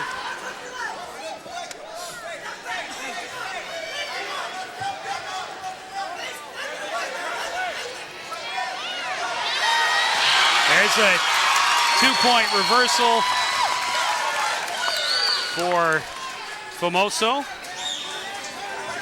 Turns it to an 8-0 lead. Reporting he rides him out, possibly turn him to his back here for a pinning combination. Well, it looked like he was going to turn that reversal right into a pinning combination. He had a half Nelson in there for a second, but he really didn't get out to the side perpendicular enough right away. We're going to get a warning for stalling against Anoka. A little bit. Famoso rubbing his nose. Rubbing it right in the mat. Yeah. Well, no, he was rubbing his knuckle against Abler's nose. Just a good hard cross face.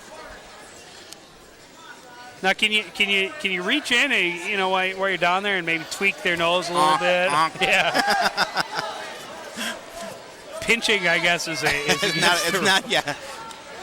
I don't think they'll allow that.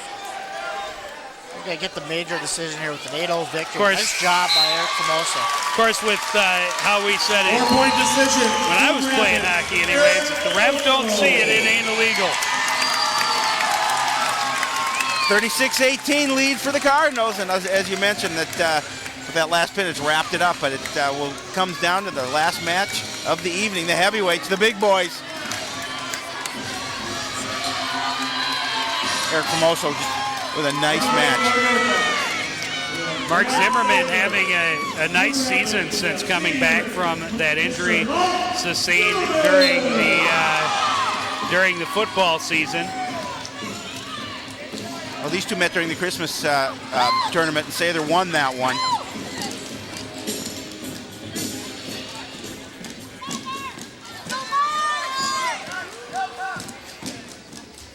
The last match we saw, Zahn, Mark had a tough night against Kyle Massey of Champlin Park, #1 in the state. Well, the Northwest Suburban is loaded with some solid heavyweights this year. I'm not sure the kid's name from Osseo, very good.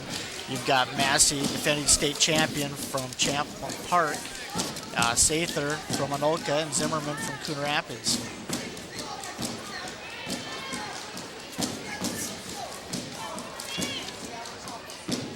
So far, both trying to kind of feel each other out and battle of upper body strength as they both are looking for upper body type takedowns rather than shooting.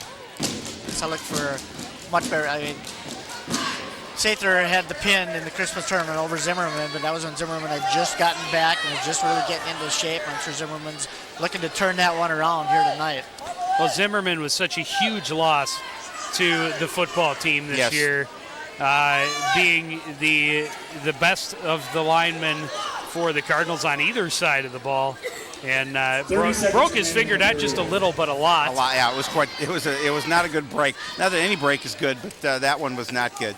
Had a couple of pins put in it, and in correspondence with his parents, he was pretty upset about the fact that he wasn't going to be able to come back. He actually tried to come back with those pins in his fingers and just wasn't able to do it.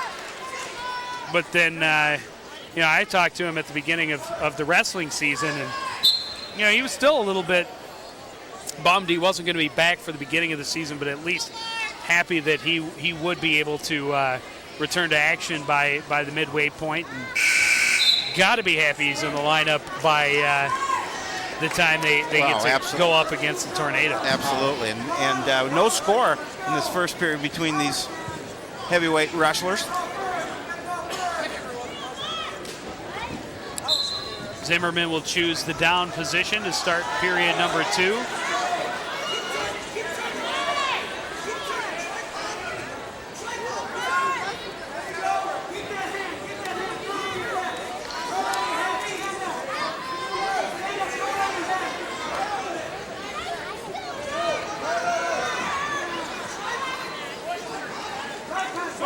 Sather riding him pretty effectively at this point. Not at the same time, Zimmerman not giving him any openings to roll him over.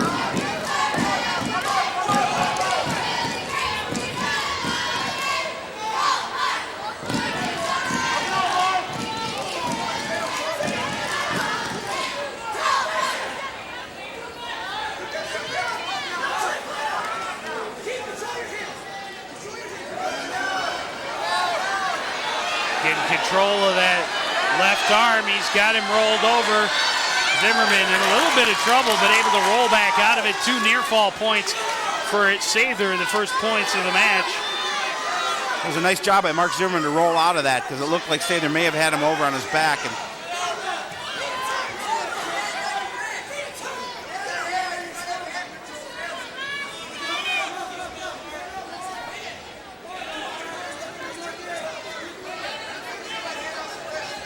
.30 seconds remaining.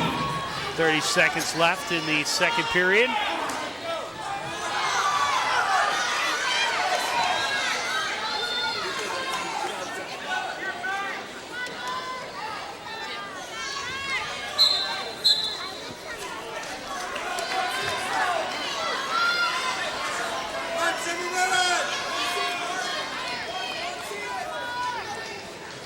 Sather has done a nice job to this point, just not giving Zimmerman any chance to take any kind of advantage at all.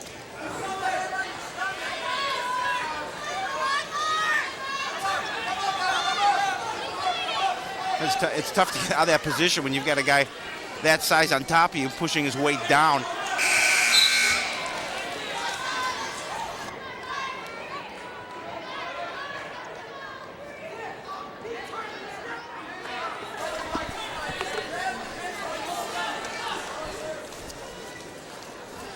You're about that size, aren't you, Howie? Yeah, I'm not quite that size. Oh, come on.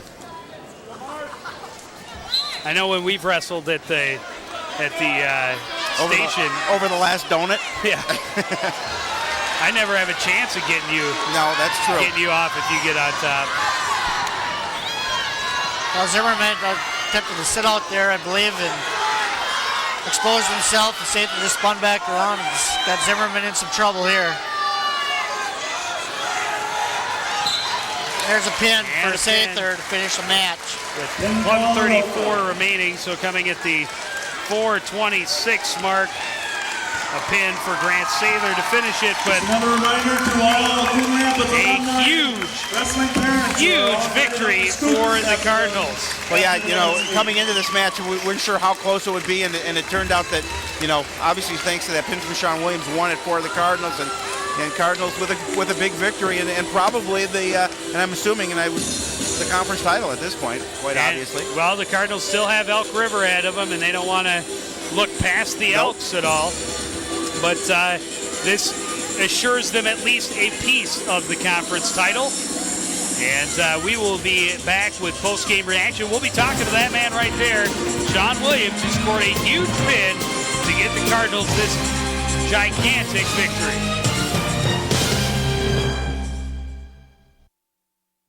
Glucose plus oxygen equals carbon dioxide. I'd like to pass them back to you now. And Very pleased with your work.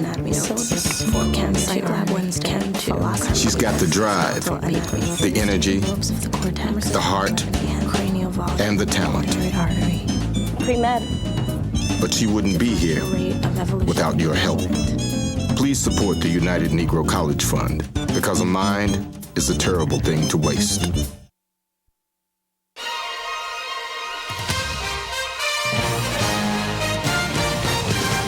Welcome back. This is the CTN Sports Postgame Show delivered by Sports Week from the Coon Rapids Herald. Back at Roger E. Carlson Fieldhouse. A huge victory for the Cardinals wrestling team over the Anoka Tornadoes tonight. A couple of the guys with me tonight. On my right, Sean Williams, but on my left, Ryan Adams, and that's where we'll start. Ryan, long time coming to get this victory over Anoka.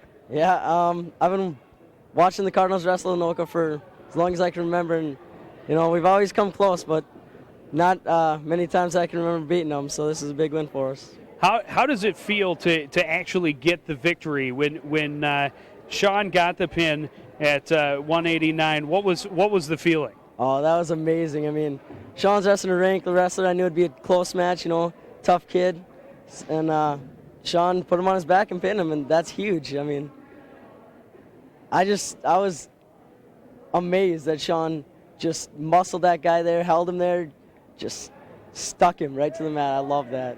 How big is it to get a win like this going into the big tournament in Bloomington this weekend? It's a confidence booster. I mean, we know we're a good team, but we still have a long way to go. I mean, sections, we got Cambridge, they're a tough team. This weekend will be a good showing of how we're going to do. I mean, we've wrestled tough teams in the past, but I'd like to see how we're going to do against Owatonna. All right, well, congratulations on the big win. On the other side, Sean Williams. Now, going into that 189 match, you knew the guy on the other side was tough. What was your thought going in, knowing you had an 8-point lead as a team, and one of the three last matches you needed to win? Just in the years past that we wrestled them, we've always come so close, but they've always got us in the end. And knowing that the pressure is on, and it's my last senior year and last chance at Anoka. Go all out. Now, going into that final move, he got you in a headlock. It looked like he might have you in a little trouble, but instead a nice roll through it and put him right on his back. What was the feeling when this whole place erupted as you got the slap on the mat? Just as soon as he got me, I was fighting out, but he kept dragging, so I just rolled with it. And once I got him there, I just hold on as hard as I could. Don't let go. Don't let go. And the look on your face, of course, there was so much intensity, and I can't remember the last time I have heard Roger E. Carlson that loud. It had to be just an unreal feeling. Yeah, even with headgears on, I'm just feeling the vibes through my headgear. So are you going to be able to try and take that kind of momentum and feel that as a boost going into the weekend tournament? Oh, definitely. The whole team knows that this isn't the end. This is basically just the beginning. We need to keep rolling with it. All right, well, congratulations on the huge win tonight. Stick around. We got more of the CTN Sports post-game show coming at you from Roger E. Carlson after this.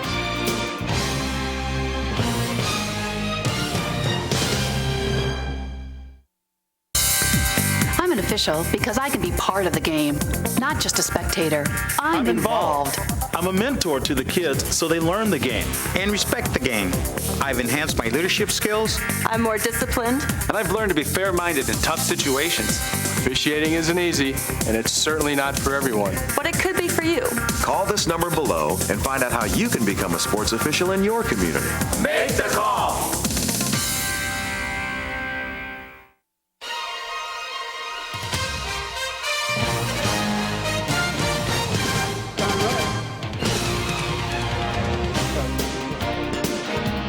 Welcome back to Roger E. Carlson. That tells the tale right there. The Cardinal wrestling team with a 36-24 win over the Anoka Tornadoes. Joining me now, a couple of the coaches, Bob Adams, head coach, and Adam Trosson on my left.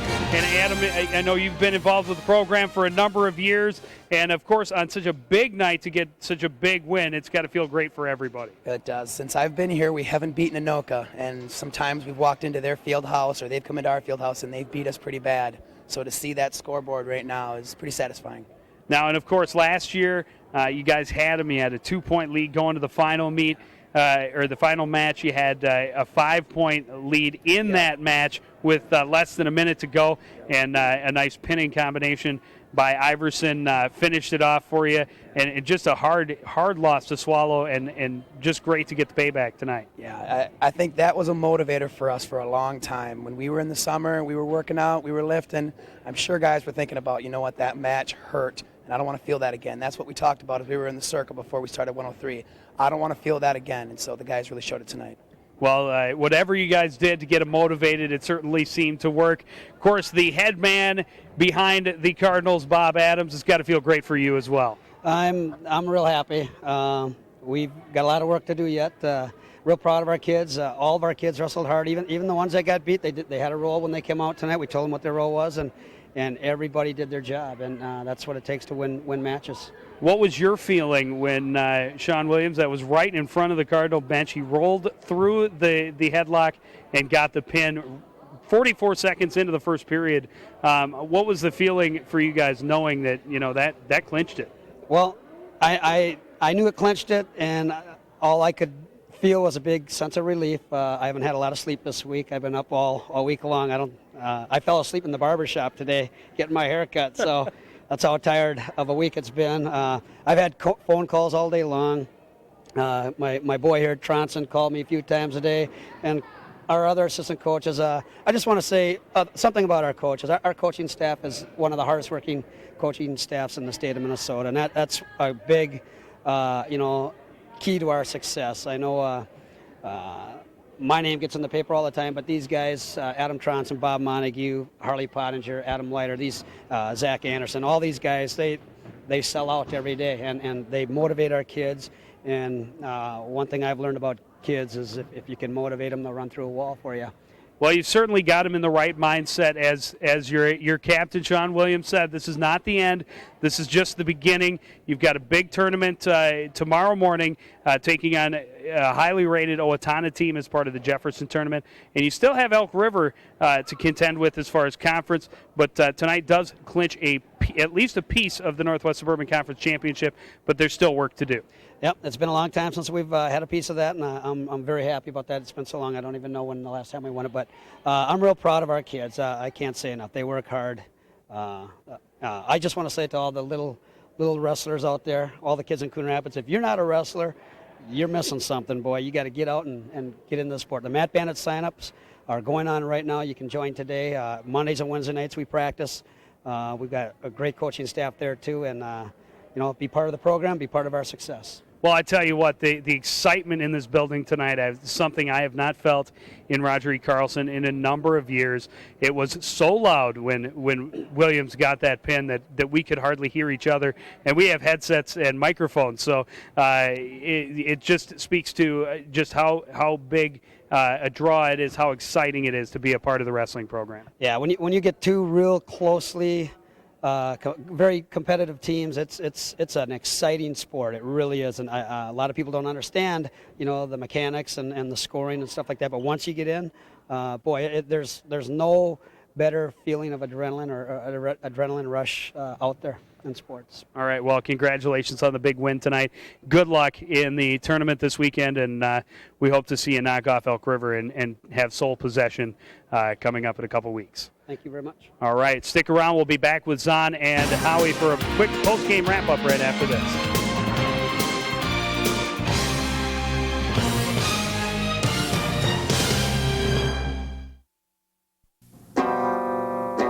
The danger dog will bite your ankle. The danger dog will bite your ear. The danger dog will bite your bottom.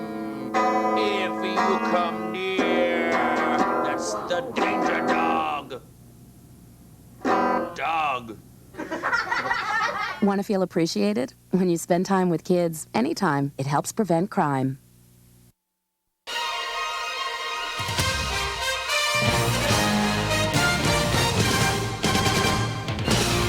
Welcome back to Roger E. Carlson. Again, the Cardinals with a big 36-24 win over the Anoka Tornadoes to stay undefeated in the Northwest Suburban Conference. And guys, that means that they get at least a piece of the conference title. Everyone in the conference has lost at least once, but the Cardinals, in order to claim that sole title, they have to beat Elk River coming up next week. But before that, a huge tournament coming up this week, Owatonna, first thing in the morning. Well, you can never look past any opponent, and obviously you certainly can't look past Owatonna, rated number 4, I believe, in the state, and that's gonna put some pressure on them. But coming off a win like this, I think they'll still be high from this win over Anoka, and they entertained us immensely. Oh, absolutely, and what a night to have such a big victory. Of course, every time they have alumni night for the Anoka match, and there's a reason for that because it's the biggest rivalry in the conference. But then to have this kind of victory with such a dramatic finish and Sean Williams getting that pin, it was just a storybook ending. Oh, it was a great job for the Cardinals. I mean, the 40 years they were celebrating tonight, outstanding victory. Sean Williams comes up with a big pin over an outstanding Tornado wrestler also, which made it even bigger. Took the pressure off the last two guys as the match was already decided. But Sean Williams, what can you say? I mean, just physically out, man, I mean, going from 215 down to 189. It's all muscle with Sean, and did a fantastic job. And, you know, this is something that he is going to, not only he, but him, but all of us are going to remember the rest of our lives, and that's a great job by Sean Williams. Yeah, well, it's certainly something he is not going to forget, and hopefully our viewers out there aren't going to forget it. This is definitely going to go down as one of the classics in CTN history, but that's going to do it from Roger E. Carlson Fieldhouse. This has been the CTN Sports Postgame Show, and before we go, we want to show you what we've got coming up. Boys basketball on Tuesday, taking on the Blue Jackets from Cambridge Isani. Friday of next week, the girls hockey playoff starts. The Cardinals, the number 3 seed in a Battle of the Birds, taking on the number 6 seeded Osseo Orioles, and then hopefully we will see another hockey playoff game on the 17th. Those games, at least the first one, taking place in Roseville, and we will bring it to you here on CTN. This has been the CTN Sports Postgame Show, delivered by Sports Week from the Coon Rapids Herald. Again, the final score from Roger E. Carlson Fieldhouse, the Cardinals 36, the Tornadoes 24. We want to thank everybody out there for joining us and continuing to support everything we do here at CTN. For the entire crew, including Mr. Zahn Nienaber and Mr. Howie Shapiro, I'm Joe Yund, saying goodnight.